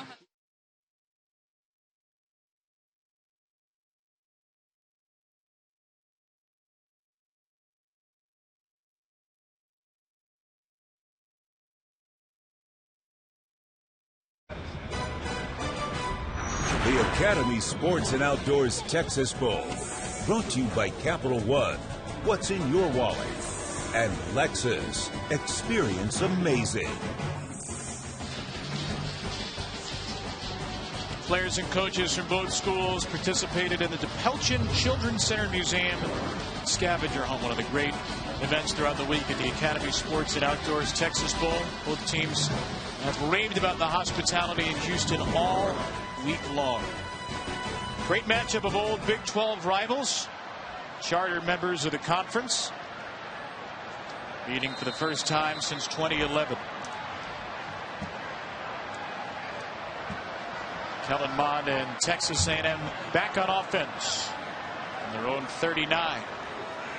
And a handoff to Anaya Smith on first down as we go downstairs and check in with Alyssa. Yeah, guys, I think it's pretty important to note yet again Oklahoma State's defense is without their starting safety, Colby Harville-Peel, but he's definitely making his presence known, signaling in defensive play calls when guys come out, giving them notes, really coaching his guys up. He's in the middle of every huddle. It's like having another coach out there. Alyssa, it's a great point, and that's an all Big 12 player in Colby Harville-Peel, who was hurt on literally the last play of the game in Bedlam against Oklahoma when OSU was down by 18. A freak injury that has kept him out.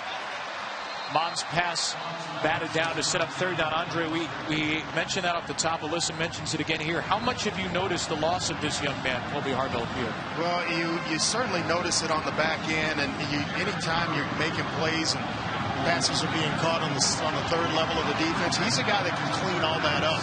And the pass, the third down catch by Jalen Wademar was right in that area where he would have been playing. A&M's biggest play of the game, that 28-yard catch last drive, led to a touchdown a few plays later. On third down, it's a quick swing to Davis. He has room to run and a first down. What a design there for Jimbo Fisher. Needed 6 and he got 7. Boy, just a backbreaker for defensive coordinator Jim Knowles. When you get to third down and you feel like, hey, it's an advantage for me, let's just get off the field. Let's make a play and get off the field. And you give up one of those, boy, that is kind of demoralizing. It's been a couple of third down situations for Oklahoma State where they've had to stay on the field. A&M's hit all 3 this half.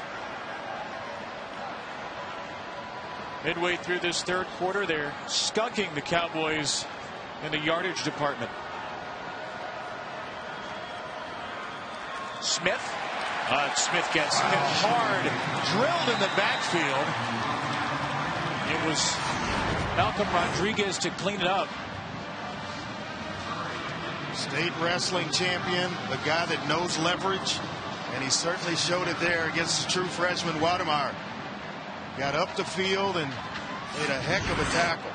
Leads this team in tackling, and with 94 coming in to the bowl game. Had a game-winning pick 6 against Iowa State earlier this season. You know about Mike Gundy. You know he loves those high school wrestlers. Yeah, and the guys that no leverage, especially on the offensive defensive line. A lot of good ones in the state of Oklahoma. Spiller, he's blown up again. A loss of a yard as a defensive line sandwich collapses. Trace Ford and the linebacker, Ogbon Bamiga from behind. Now for Jim Knowles, the message needs to be relayed. Here we are again on third down. We have to get off the field. Not just third down, but third down and especially long. Got to get off the field if you're Oklahoma State.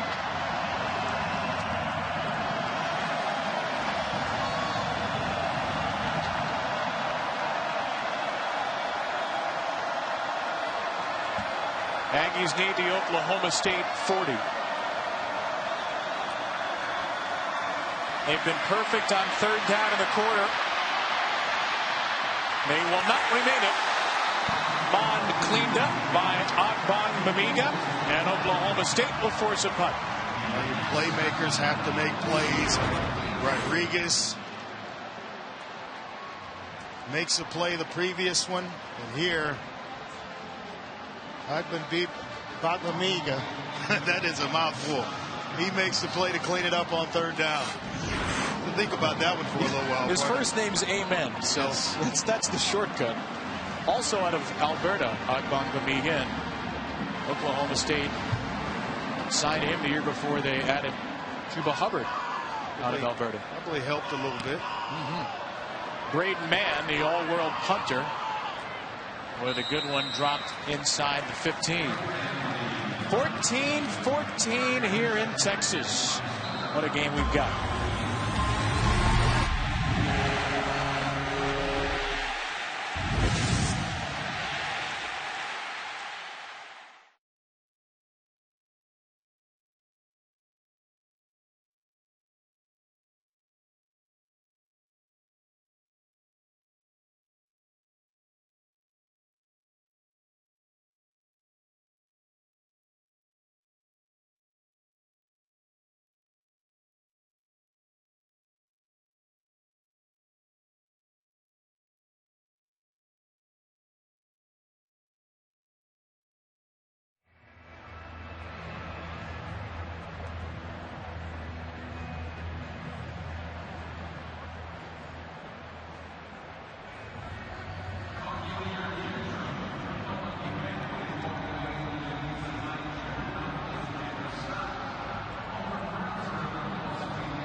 Is inside the CFP. Okay. How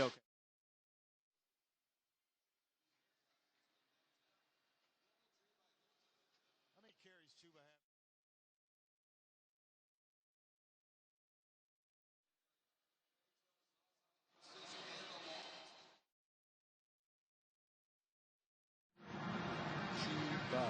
have? Chewbacca.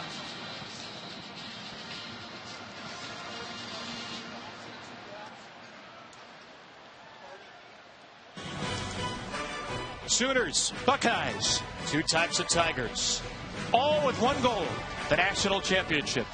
Inside the College Football Playoff is now streaming exclusively on ESPN+. First episode is up. It's a really fun look inside those 4 teams as they prepare for tomorrow's college football playoff semifinals. Be a little careful here if you're Oklahoma State with this field position. 6 plays, 0 yards to begin the second half. Chuba Hubbard gets maybe 1 yard here. Certainly the second carry in the second half for Chuba Hubbard. You mentioned it, the first one being for -5 yards. Barely got past the line of scrimmage there. So I guess the question would be, is this too predictable for Oklahoma State, or do you have to ride Hubbard anyway? Well, you got to ride him, but you got to formation yourself into being able to run the football with him.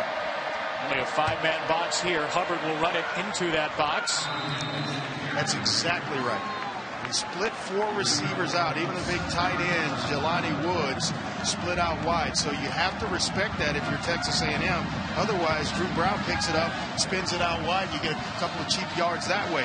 So you widen out with the offensive formation. It's going to make it a little bit easier to run the football and to block it up for the offensive line of Oklahoma State. Tyree Johnson, by the way, back in the game up front for Texas A&M on that last play. At the ankle retape. He's out on this play for a 3rd down and 2. Same thing here, and I would expect Chuba to run the football. Instead, he'll block for Brown, a short throw. Nice. And it is caught by Landon Wolf for a 1st down. It's good work and a nice job by Wolf to find the marker and get his head around quickly. You realize you're getting some heat, or the quarterback's getting some heat. You see players disappear into the line of scrimmage. That spells blitz to you as a receiver. Cut my route off, but make sure I get to the down and distance marker. First down since late in the first half. Another 4-receiver set and another run play to Hubbard. And he's hit immediately and dropped after a short gain. Boy, I tell you what, the keys to this game, Jimbo Fisher told us, was to stop Chuba Hubbard. They have done an excellent job of that here in the second half. Another key was to limit the explosive plays. They had some success, Oklahoma State did, going down the field in the first half. It's been non-existent here in the second half. They have held Hubbard to 1 yard per carry in this half.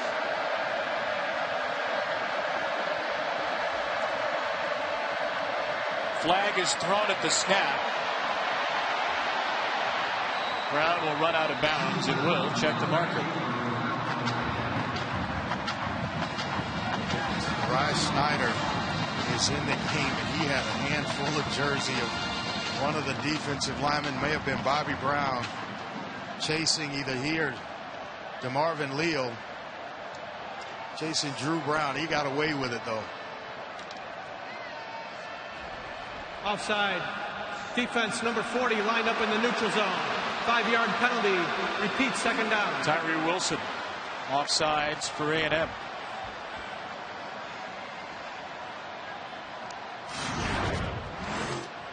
He's got to see the football, and he is going to get an earful from Terry Price, the defensive line coach. It's a little too close to that football. I call that an earful? It's Terry Price. He can coach him up. Hubbard.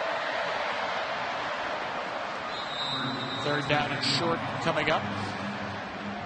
Malcolm staying with the run. Just kind of forcing it a little bit. Sooner or later, you know that Chuba Hubbard will take those 1-yard gains, and then all of a sudden, he'll pop one where everybody on the 2nd and 3rd level of the defense is giving chase to number 30. Spencer Sanders back in. This is his 2nd snap. The first one was on a 3rd and short. He ran for a 1st down. Their regular starter has missed time with a thumb injury. They'll hand it off to Hubbard with a backfield stumble, and Chuba is marked short of the line to gain. It looked like one of the offensive linemen pulling from left to right got in the way of Chuba Hubbard. He saw something early. It may have been the tight end. It was Logan Carter trying to pull in front of Chuba and got in his way and just stopped his momentum.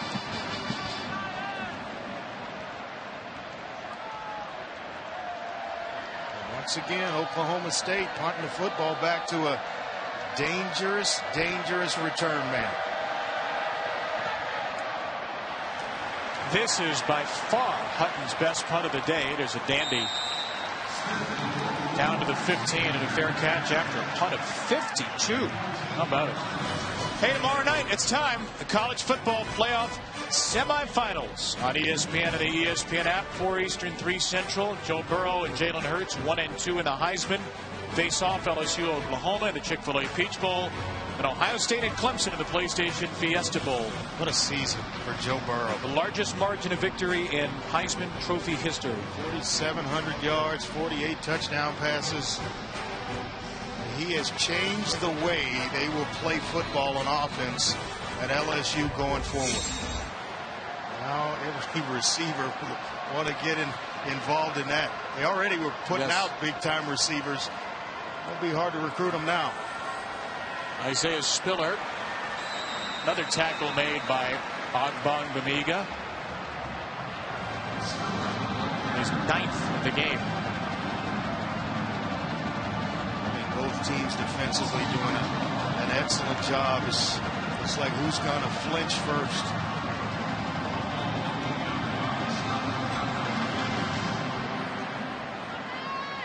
A&M doesn't have to snap it. They're going to let it run out and get to the 4th quarter. Oh, they snapped it in time. Wow. Maybe they shouldn't have.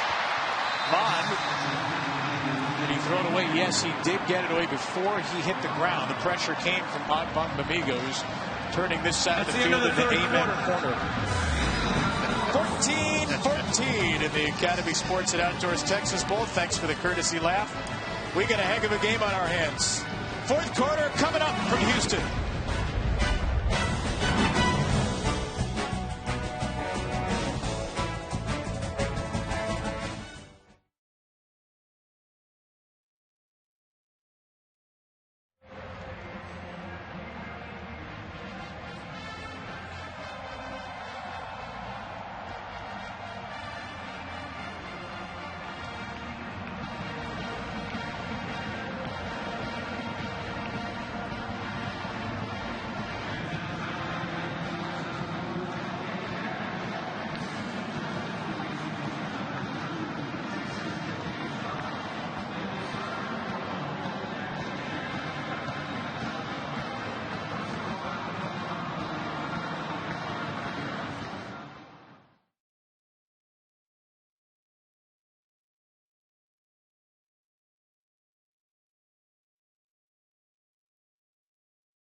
back to Houston, where that last play of the quarter for Texas A&M could have gone a couple of different ways. It was ruled on the field that A&M got the play off, and it was an incompletion. But let's watch this. First of all, here's the game clock. So the play, basically, the ball wasn't snapped. We should be into the fourth quarter. Right, so that play shouldn't have happened. But then watch this. Does Kellen Mond get the ball off? No, his knee is down.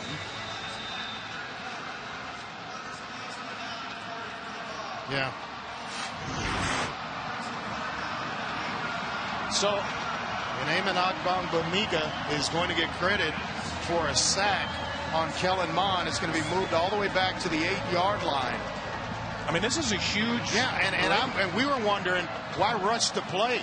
You know, why snap the football? Just get into the fourth quarter and get the correct play call. Certainly a big play for Oklahoma State. Could have been 2nd and 10 because they didn't seem to get it off in time. Instead, 3rd and 16. And Mond will just get to the line of scrimmage, if that, on a draw play. Well, these defenses are playing some football. Jaden Jernigan blew it up there. It's actually a loss of 2. Plays a significant role in the rotation up front for Oklahoma State, coming in for Tyler Lacey. And they're getting tremendous penetration up front by Oklahoma State on this drive. The sack, another negative play. They're going to have some pretty good field position to start this drive, Kevin. Let's see if last year's Ray Guy award winner Braden Mann can punt A&M out of this sticky situation. No, not yet.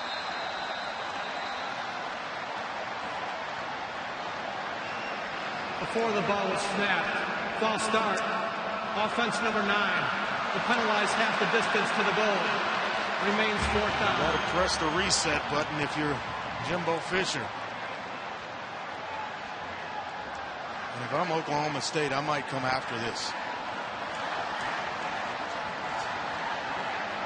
He is at the very, very back of the end zone. Heels almost touching out of bounds.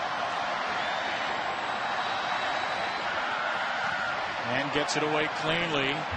Line drive kick. Dylan Stoner got out of the way. And this will be good field position for Oklahoma State. Kick of 50, though.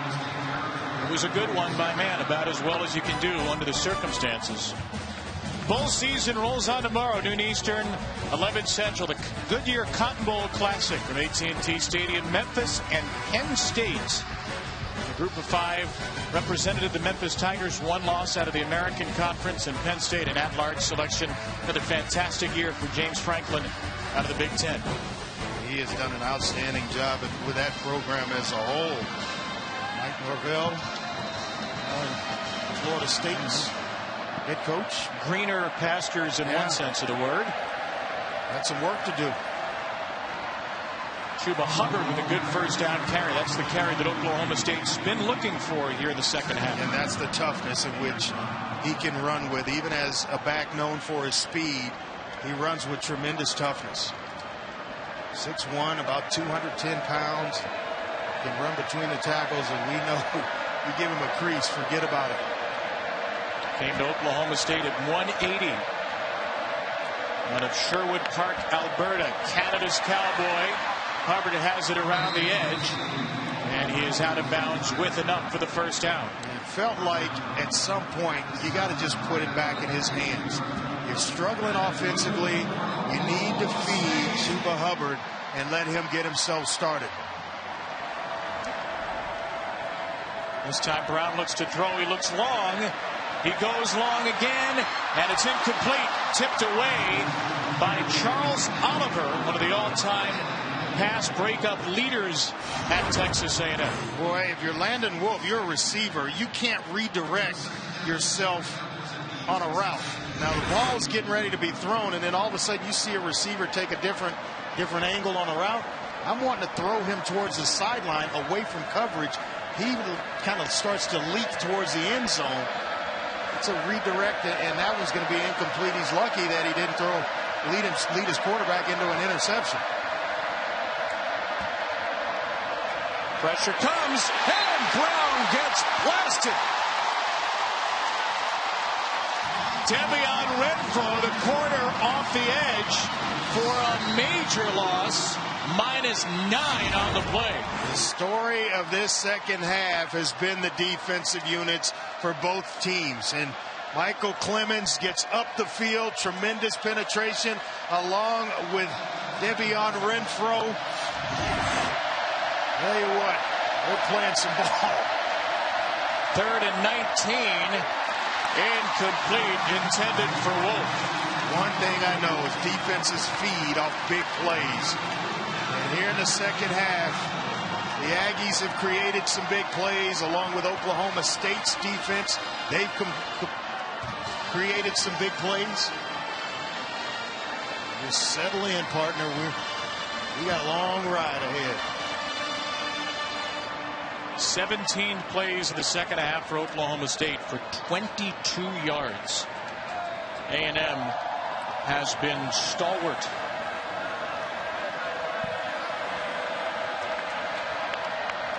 Tom Hutton trying to hold this great field position. Smith does not call for the fair catch. And Anais Smith went forward and then went backward, and he's down after a return of 2 yards, a kick of 42. 12:13 to go in the Academy Sports and Outdoors Texas Bowl. It's anybody's ball game.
It's a 28th meeting between Texas A&M and Oklahoma State, but the first in 8 years. What a game this was. September of 2011.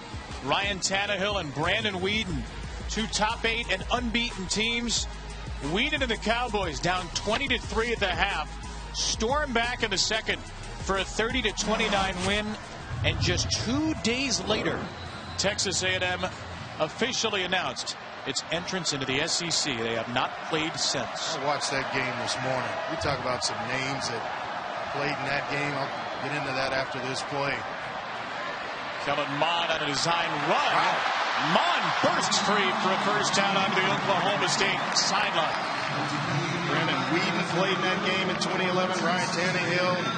He had some pretty talented players. Christian Michael and Cyrus Gray were the running backs in that game. Justin Blackman for Oklahoma State. They were both ranked in the top 10. Oklahoma State was 7. A&M was 8. A lot of talent on those rosters.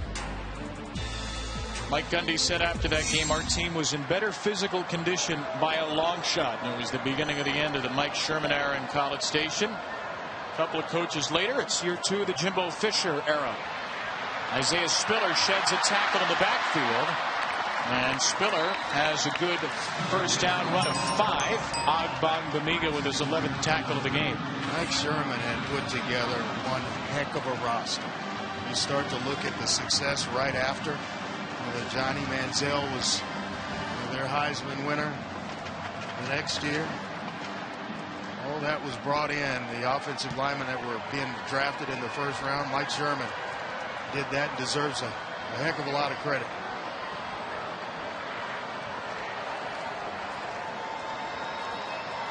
Mond will run the option on second down. Mond keeps it. First down and more. Running away from Cowboy defenders. Kellen Mond is in the clear and in the end zone. 67 breathtaking yards.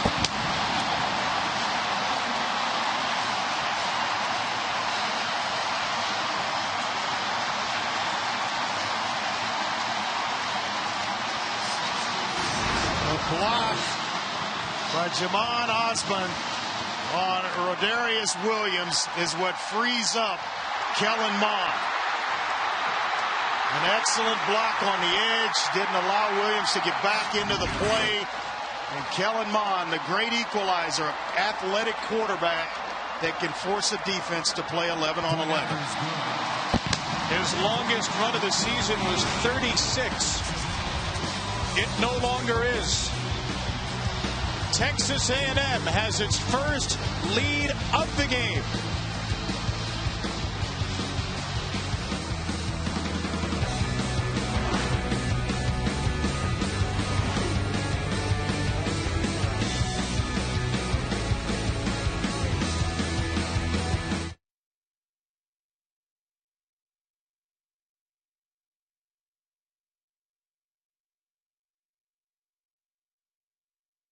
New heights.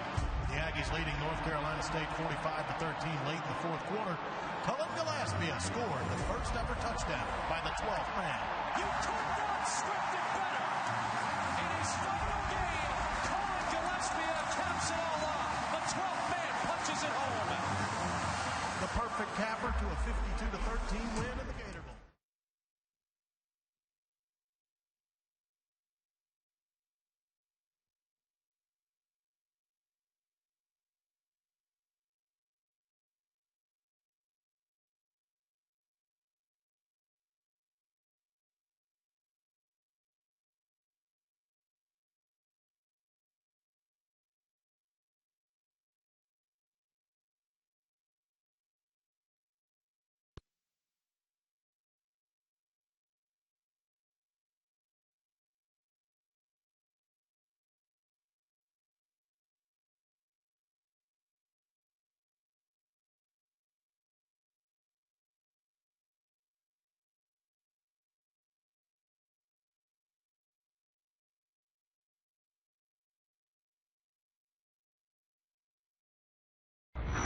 The Academy Sports and Outdoors Texas Bowl, brought to you by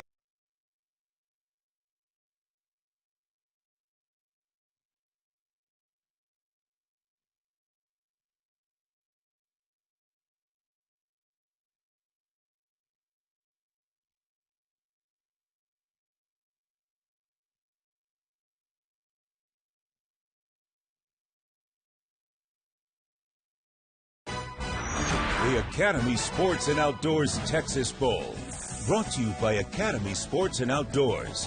Hurry and gear up with the best deals of the season at Academy Sports and Outdoors. Annual Bowl Bash last night at the Rustic. Oklahoma State, Texas A&M. Chance to find out who has the best fans in college football. Oklahoma State had the most fans in attendance at the Rustic last night. Both teams well represented tonight. 68,415 have crammed into NRG Stadium. They've seen Texas A&M score 21 in a row to take the lead. Kellen Mond, a 67-yard touchdown run. He's thrown for one as well. Now the Aggies will return on defense where they've been sensational since the first. Oh, Johnson down to the end zone. Big mistake made and a flag thrown to add. Oh, no. What a mistake for Braden Johnson, who toe-tapped over the line. Illegal block in the back. Return team number 23. Penalized half the distance to the goal from the spot of the foul. First down. For that penalty, field position getting worse for Oklahoma State, but they are very much plenty of time left in this game. That eliminates some mistakes. This being one. Stay in the end zone. The ball comes out to the 25. Now you got to run it out. If you're Mike Gundy, you got to tell your group, hey, don't panic. We're very much in this ball game. Block in the back, and they start this one from their own about the 3-yard line. Third time they start inside their own 5 in the game. In the first half, the Cowboys started a drive from the 3, went 97 yards for a touchdown. They start this one with a good play, a run to Brown, who gets on his fanny near the 15 for a first down run. An excellent play call by Sean Gleason, the offensive coordinator, because everybody in the building thought Chuba Hubbard was getting the football. They went crashing down inside, and Drew Brown with a nice keeper. 12 yards, longest play of the half. Brown, and that's fired into the sideline. Braden Johnson was in the area. I think it was just time. That clock inside a quarterback's head's going off. A quick 3-step drop, nothing's there. I need to get rid of the football. Smart play by Drew Brown.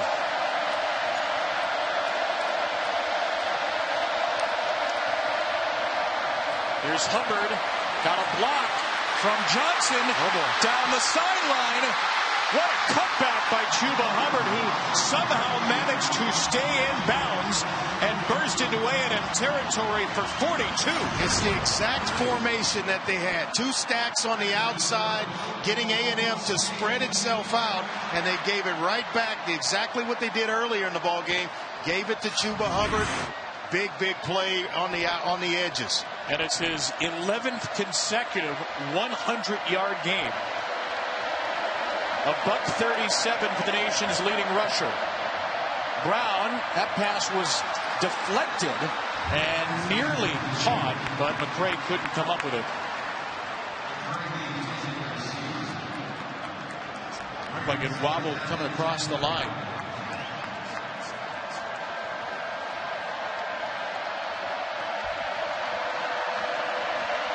You need about half of this here if you're Oklahoma State. That's what you're thinking. Brown pressured. Brown sacked. Initially Jaden Peavy. DeMarvin Leal on the back end of it. Well, Leal as well as Peavy reestablished the line of scrimmage, and it's about 4 yards deep. I'm not sure who whiffed. I think it was Johnny Wilson, the center, whiffed on Peavy and just gave him a nice alleyway right into the quarterback's lap. They have created and continue to create negative plays at just the right time with this A&M defense.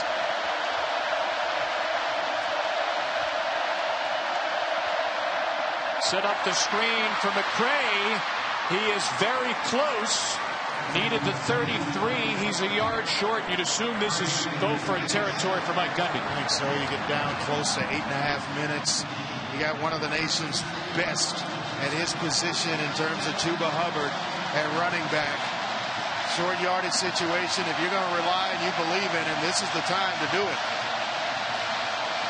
And Spencer Sanders is going to come in for this 4th and 1 play. And the play clock's running. We're already down to about 15, down close to 10 seconds, and they're still substituting. A&M's getting bodies on and off the field. And they're going to be allowed an opportunity to substitute and not snap the ball, not to take a timeout. Down to 1, Sanders. He got it off, and Spencer Sanders is hit shy of the line to gain. A&M holds up. Maybe Oklahoma State should have taken that timeout as Sanders comes up a yard short. DeMarvin Leal and Keldrick Carper made the play for Texas A&M. Great penetration on the part of Texas A&M. Leal again making one heck of a play.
Tonight's clutch delivery brought to you by Chipotle. This clutch stop for A&M, though, a baffling sequence on 4th down for Oklahoma State. Rushed themselves into a play. You take the ball out of your best player's hands, which is Chuba Hubbard. I think had Spencer Sanders given it to Chuba, he might still be running. I mean, nobody went with him. They were thinking short yardage. Just the whole sequence was bad from the start for Oklahoma State. The substitutions, the play clock, all of it. And a turnover on downs leads to Texas A&M possession. Isaiah Spiller into the pile for a yard.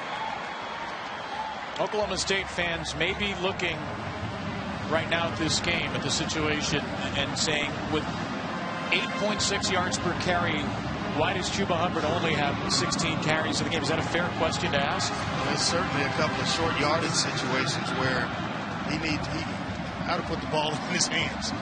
You know, he's my best offensive threat. He's the most consistent player on offense that we have.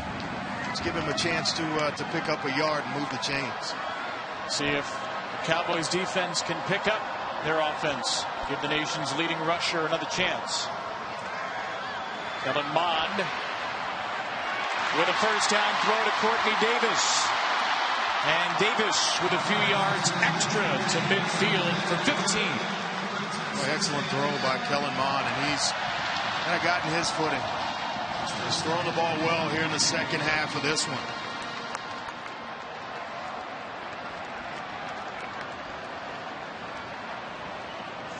$13 for 19 passing with a 67-yard touchdown run to end last drive. That ability is what made him the #2 dual threat quarterback coming out of high school. Mond will keep it here, and he shows that ability again. Is he going to do it again? No. Tracked down late by Trey Sterling, who has re-entered for the second half after a gain of 30 yards. Sometimes that's just what it takes, is let him carry it, and he did early in the second half. Gave him a couple of option plays, and that really got him playing football again. Been away from it since November 30th. I know practices and all that, but you just can't simulate games. You're kind of out of rhythm. Took a couple of runs to get Kellen Mond back in rhythm, and he's playing some pretty good football right now. He's run for 100 yards this half alone, 7 for 105.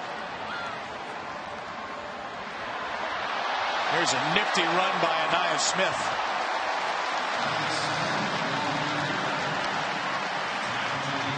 Smith has about 9.5. The main thing here, if you're Texas A&M, take care of the football.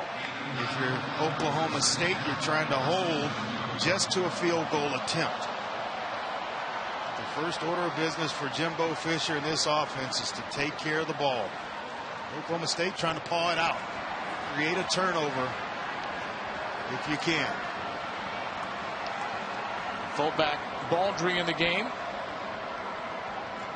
Osmond motions tight into the formation, and Spiller takes it for a first down. First and goal from the 9 coming up.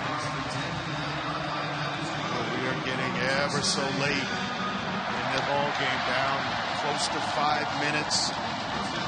Jimbo Fisher, you've got a golden opportunity here to make it a 2-score game. First order of business, though, as I mentioned 2 seconds ago, take care of the ball.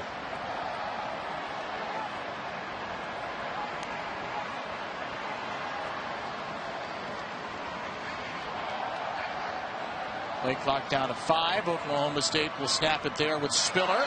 Spiller breaks free, and Sterling maybe saved another touchdown. That's a heck of a play by Trey Sterling.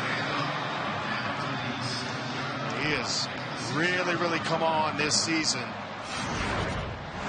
for their secondary, and came into the game with 65 tackles, saved a touchdown run by Kellen Mond a few plays ago, and there saving another one by Isaiah Spiller. Clock's going to move under 4 minutes. Oklahoma State still has all 3 timeouts.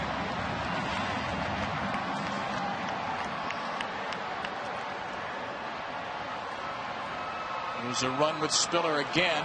Hit from behind. It looks like Dan Moore, the offensive lineman for A&M, a little slow to get up. Actually, it's the true freshman. Timeout for an injury. Kenton Green. Right guard on that young offensive line.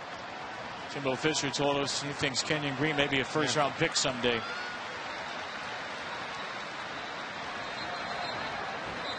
Fans, right after this game, tune in to the ESPN app. We'll have the post-game trophy ceremony presented by Capital One immediately following here in Houston. Texas A&M in its 3rd ever Academy Sports and Outdoors Texas Bowl. Oklahoma State in its first appearance in this game. A&M looking to go to 2-0 in bowls under Jimbo Fisher. Oklahoma State looking to win its 4th consecutive bowl under Mike Gundy. 2 coaches with a lot of postseason success. Coach Gundy's needing that football back right about now.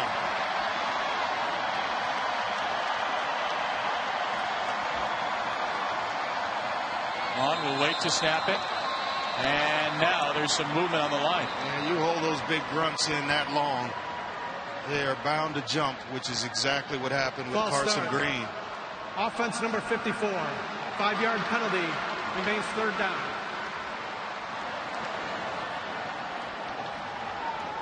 Well, good news for A&M is even if they don't get anything here, this is still a chip shot field goal for a 2-score lead. It's a little bit harder after that flag.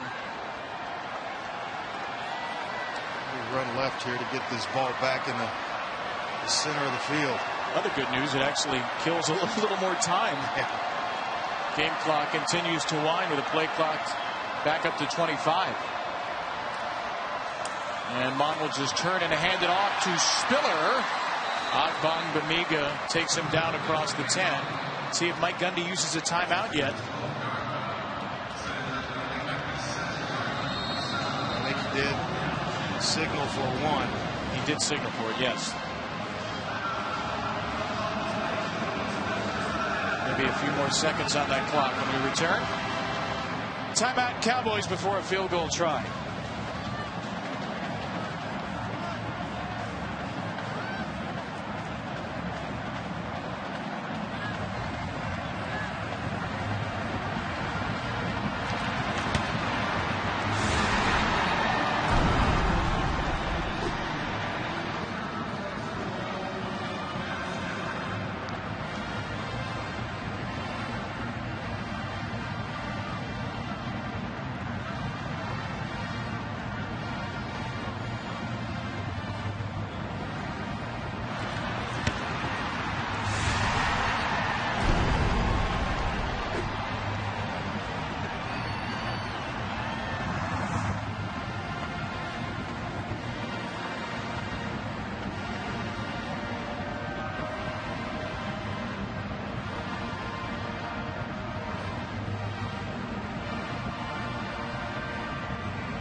Smith-Marset, receiving touchdown, rush touchdown, kick return touchdown for Iowa.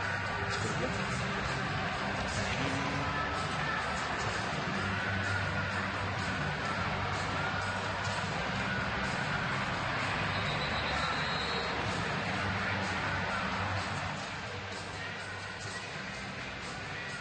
Coming up after this game, Max Borghi, 15 total touchdowns this year for Washington State, one of the Pac-12 leaders. He and the Cougars will play Air Force.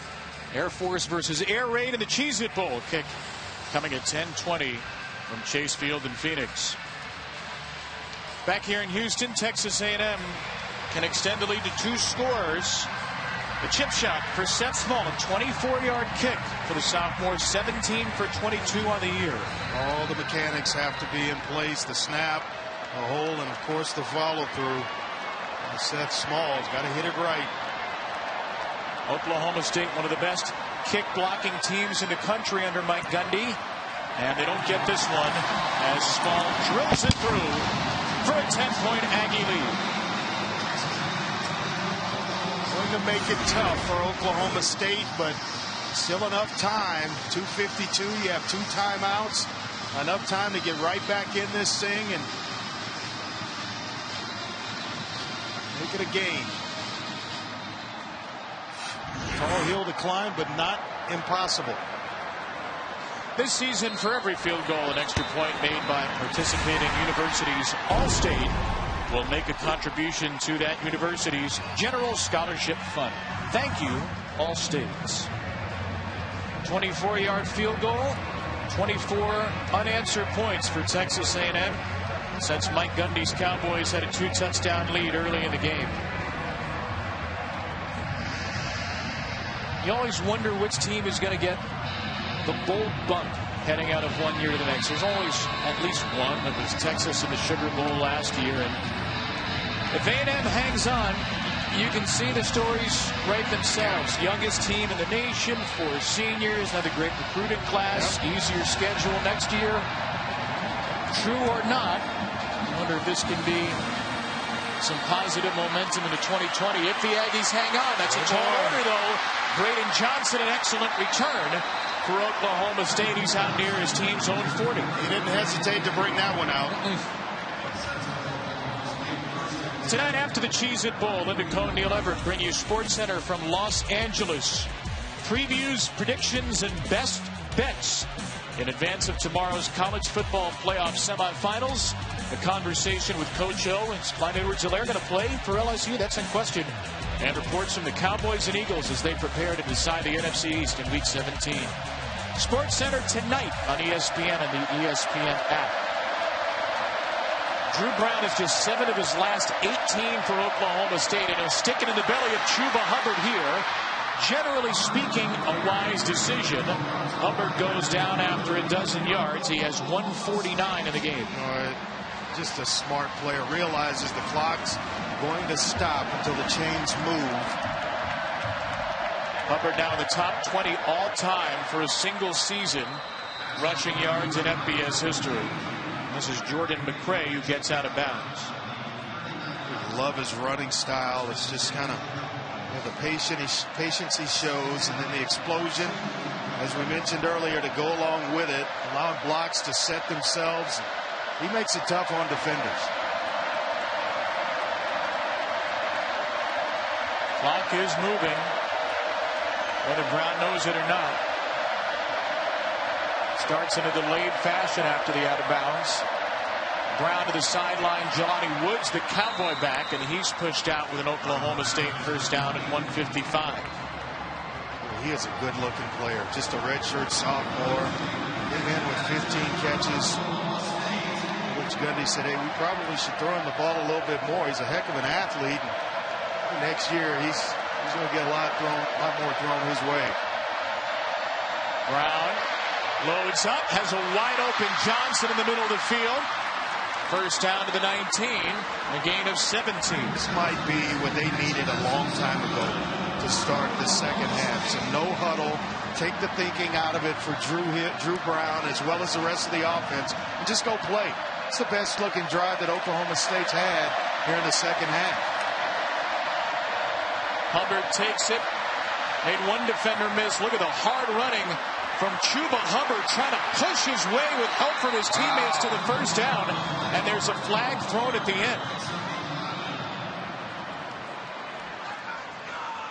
Sure, they're looking at one of the A&M players.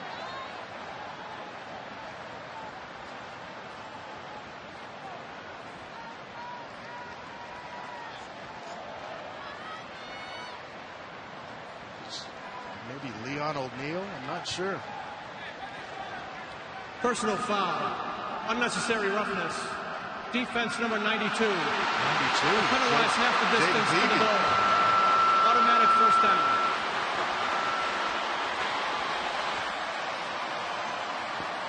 Well, 160 yards. Hubbard has just about hit his average. Well, we said it was a steep hill, but not impossible to climb. That was on 32, I think, not 92. Andre White. So first and goal, Hubbard, and down he goes. Call the timeout here. You run it, but you got to spin the timeout, and Coach Gundy does exactly that. And what that means for Oklahoma State is you have to score, then you have to get an onside kick with only one timeout left. But Mike Gundy really had no choice on that play. 9 tackles for loss for Texas A&M tonight. I bet most of that came in the second half of this ball game. They were flying up the field and playing with their hair on fire. And a pretty strong season for Mike Elko, the second-year defensive coordinator in his Texas A&M team. We asked him during the week about year 2 and the progression defensively for Texas A&M. He said in some ways it almost felt like it was a redo of year 1. They had so many players without game experience, and they had saved maybe their best football for the last game. It's a young whippersnappers.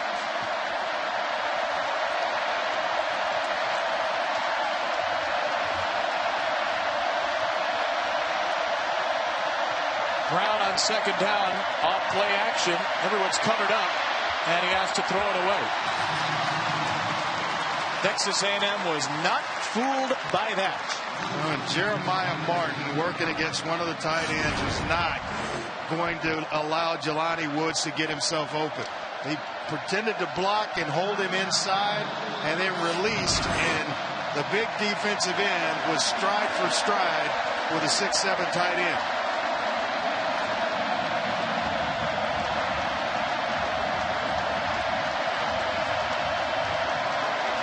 Stoner, McCrane, Johnson, the receivers left to right.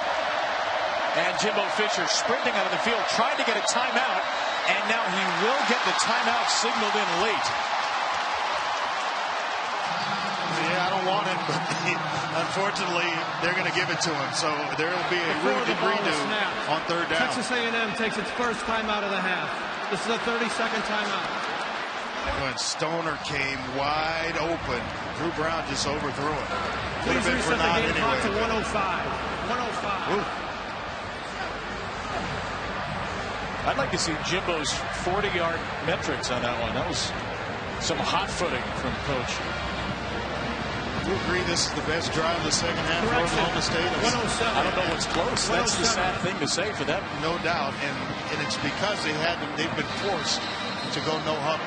Got to go score quickly, and this is the best movement of the football they've had in a long time in this game. Why do teams wait so long to go no huddle? Got me. I don't know that I huddle much, so I don't know what a huddle was. That's the reverse of that.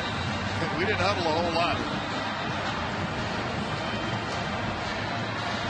Well, they had 4 first downs all half Oklahoma State, and they've added 4 on this drive alone. Especially when A&M's having the type of success they're having defensively, you need to dictate to the defense. And by going no huddle, you don't allow them to line up in exotic blitzes and trick you. You're pushing the gas against them.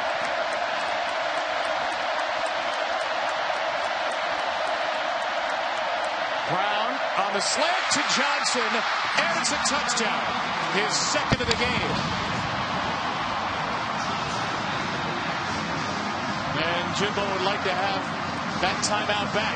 Plenty of time for Oklahoma State. And what a throw. Low and inside to Braden Johnson. And Oklahoma State within 4, waiting the extra point here. What a game for Braden Johnson. Had a career-high 4 catches, 77 yards in Bedlam. He's bettered both of those marks tonight, 5 for 124. It is a 3-point game, and Oklahoma State will need a successful onside kick. Tomorrow, ABC and the ESPN app bring you the Camping World Bowl from Orlando at noon Eastern. It is the first ever meeting between Notre Dame and Iowa State. An intriguing quarterback matchup. Ian Book for the Irish and Brock Purdy for the Cyclones. 3rd straight 10-win season for the Fighting Irish. And they face one of the great young signal callers in the nation in Brock Purdy. See there, over 300 yards passing per game, 5th most in the FBS. Another good matchup. Good football on the ball. Hope you did your chores today. I might not go to the golf course tomorrow. Might have to stay in and just chill out and watch some football. Texas A&M 14 becomes 97. All right, Texas A&M 14. That's either Buckley or Carper has changed to 97. All right, onside kick time for Jake McClure. Yeah, got to execute this one. Got to have it. Got to travel 10 yards, too. And Jimbo Fisher will use his second timeout. I wanted to check out the formation that Oklahoma State's going to line up in to try to execute this and then get the right personnel and guys with the best hands on that side.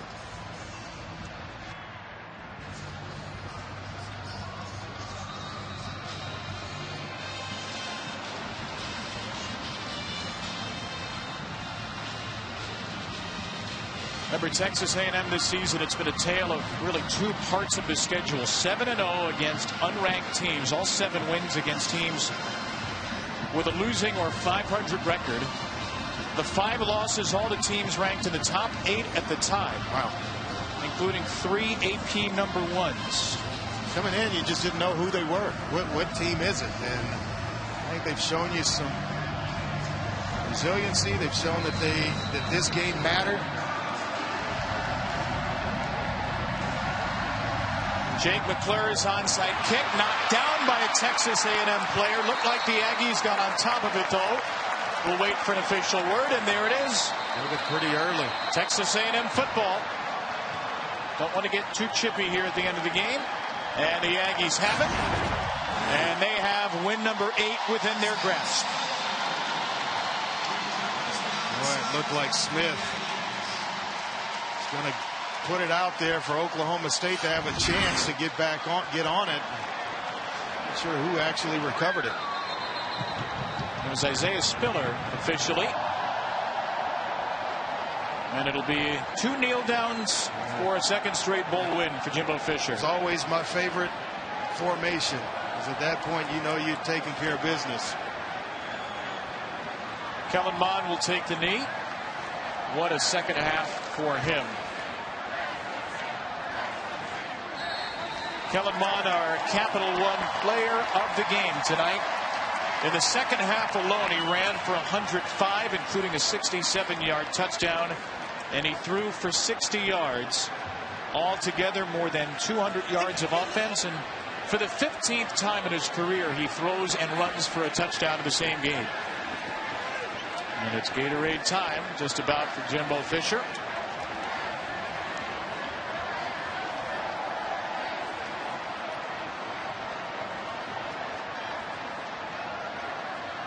Another step forward for Texas A&M. What a crowd they had. Kyle Field South, that was the challenge. And the Aggies got the Gatorade the challenge.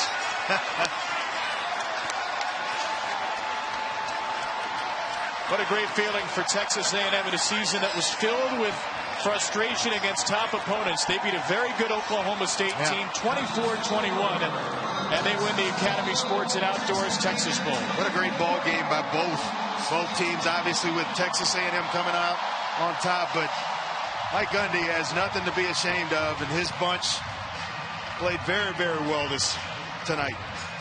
Played well this year. Pretty young team themselves, Oklahoma State. Let's send it down to Alyssa Lang with a winning coach. Coach, you're a little wet. How does it feel? Yeah, it feels really good. That was a hard-fought game. And the way to finish this season, I wouldn't expect anything else from this team. This team fought hard. We didn't reach all of our goals. And we lost some tough games that we expected to win. But the way they kept battling, getting better each and every day, it's the way to culminate the season. How about the way your quarterback played in the second half? That was big time. We struggled the first half with turnovers and had to move the ball, and I said it. He made big-time plays in big-time situations, and we blocked well up front. Everybody's a total team effort. Defense played great, too. What does this win mean to cap off the season you guys have? I think, again, sends another message. We know how to keep preparing for bowl games, for the future of bigger games in which we have to play, but we never quit. And the Aggies always got pride, and we're pie. Texas A&M, baby. Have that pride. Congratulations, Coach. Thank you. Melissa, thank you. Jimbo Fisher is 7-2 in postseason games as a head coach. 1-0 in 2019. The Aggies win the Academy Sports and Outdoors Texas Bowl over Oklahoma State. Does it for our entire outstanding crew here. Happy holidays, Merry Christmas to all of you out there. For Alyssa Lang, Andre Ware, and the rest of our crew, I'm Kevin Brown saying so long from Houston. Post-game trophy ceremony presented by Capital One coming up on the ESPN app. For now, we get you to Glendale, Arizona. Kevin Nagandi and crew are out west. Guys.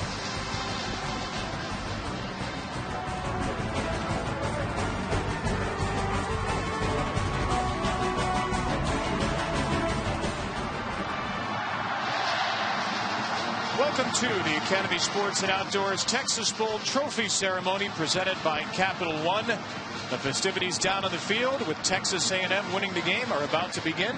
But first, this message.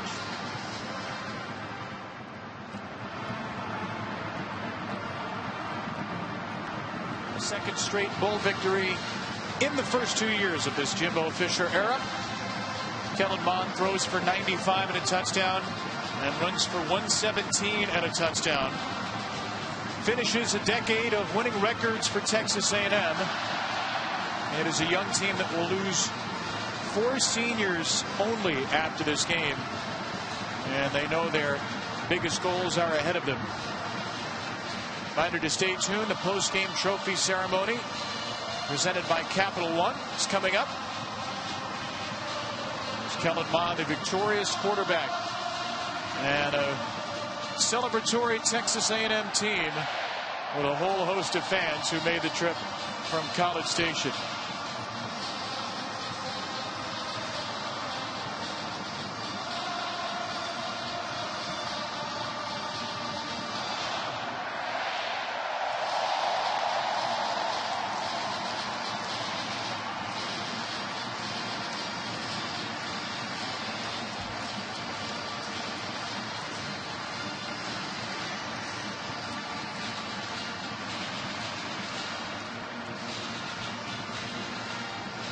We are waiting for the folks to hit the makeshift stage at midfield. An 8th win for Texas A&M. They finished the season 8-5. They finally knock off a ranked team. Who said you can't make adjustments at halftime? That's exactly what Texas A&M they were able to do. And like I said during the game, that I would have loved to have been a fly on the wall in the locker room to hear what Jimbo Fisher's message was, because his bunch came out in the second half and really came out playing some good football. He didn't have much of a voice left after that. That's Jimbo Fisher, the winning head coach. This is the Academy Sports and Outdoors Texas Bowl Trophy Ceremony presented by Capital One. The festivities down on the field are about to begin, but first, this message. I promise that you'll never find another like me.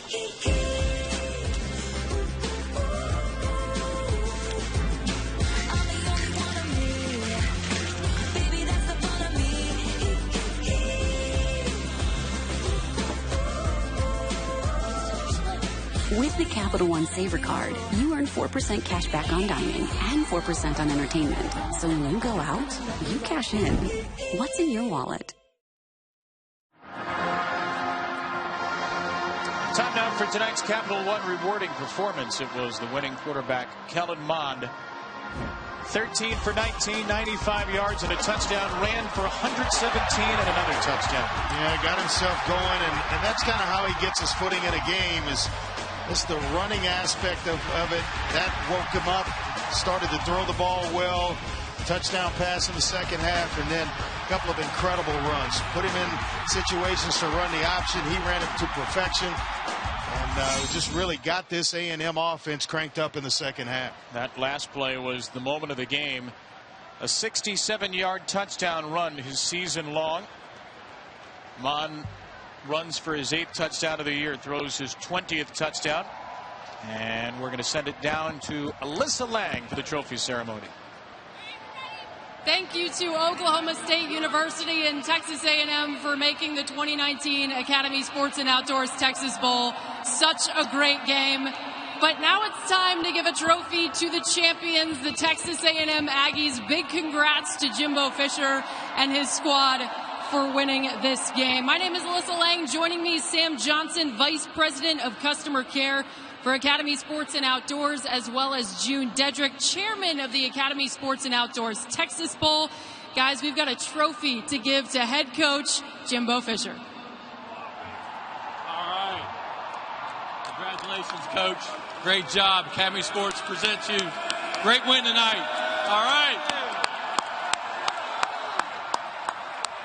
Coach, as you lift that trophy up, yeah, it's probably pretty heavy, right? Pass it around. What does this mean to your team?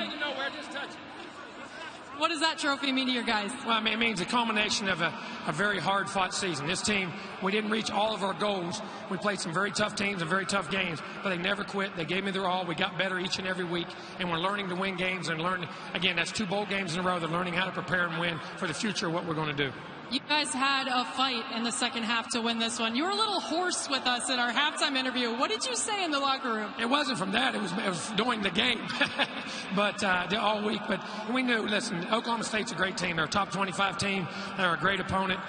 Give their hats off to them as a great team. But our team come out, we tough. Kellen, I mean, turned the second half around and made big plays, but we allowed him to make big plays. Our defense was outstanding. And then our special teams, we were able to punt the ball, hit the field goal, get an onside kick, all those things, and it's a complete team win.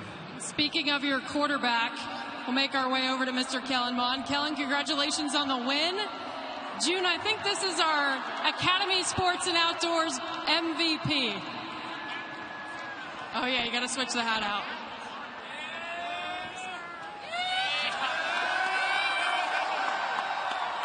No idea what you just done. Kellen, how does it feel to put the hat on and be MVP after a big win?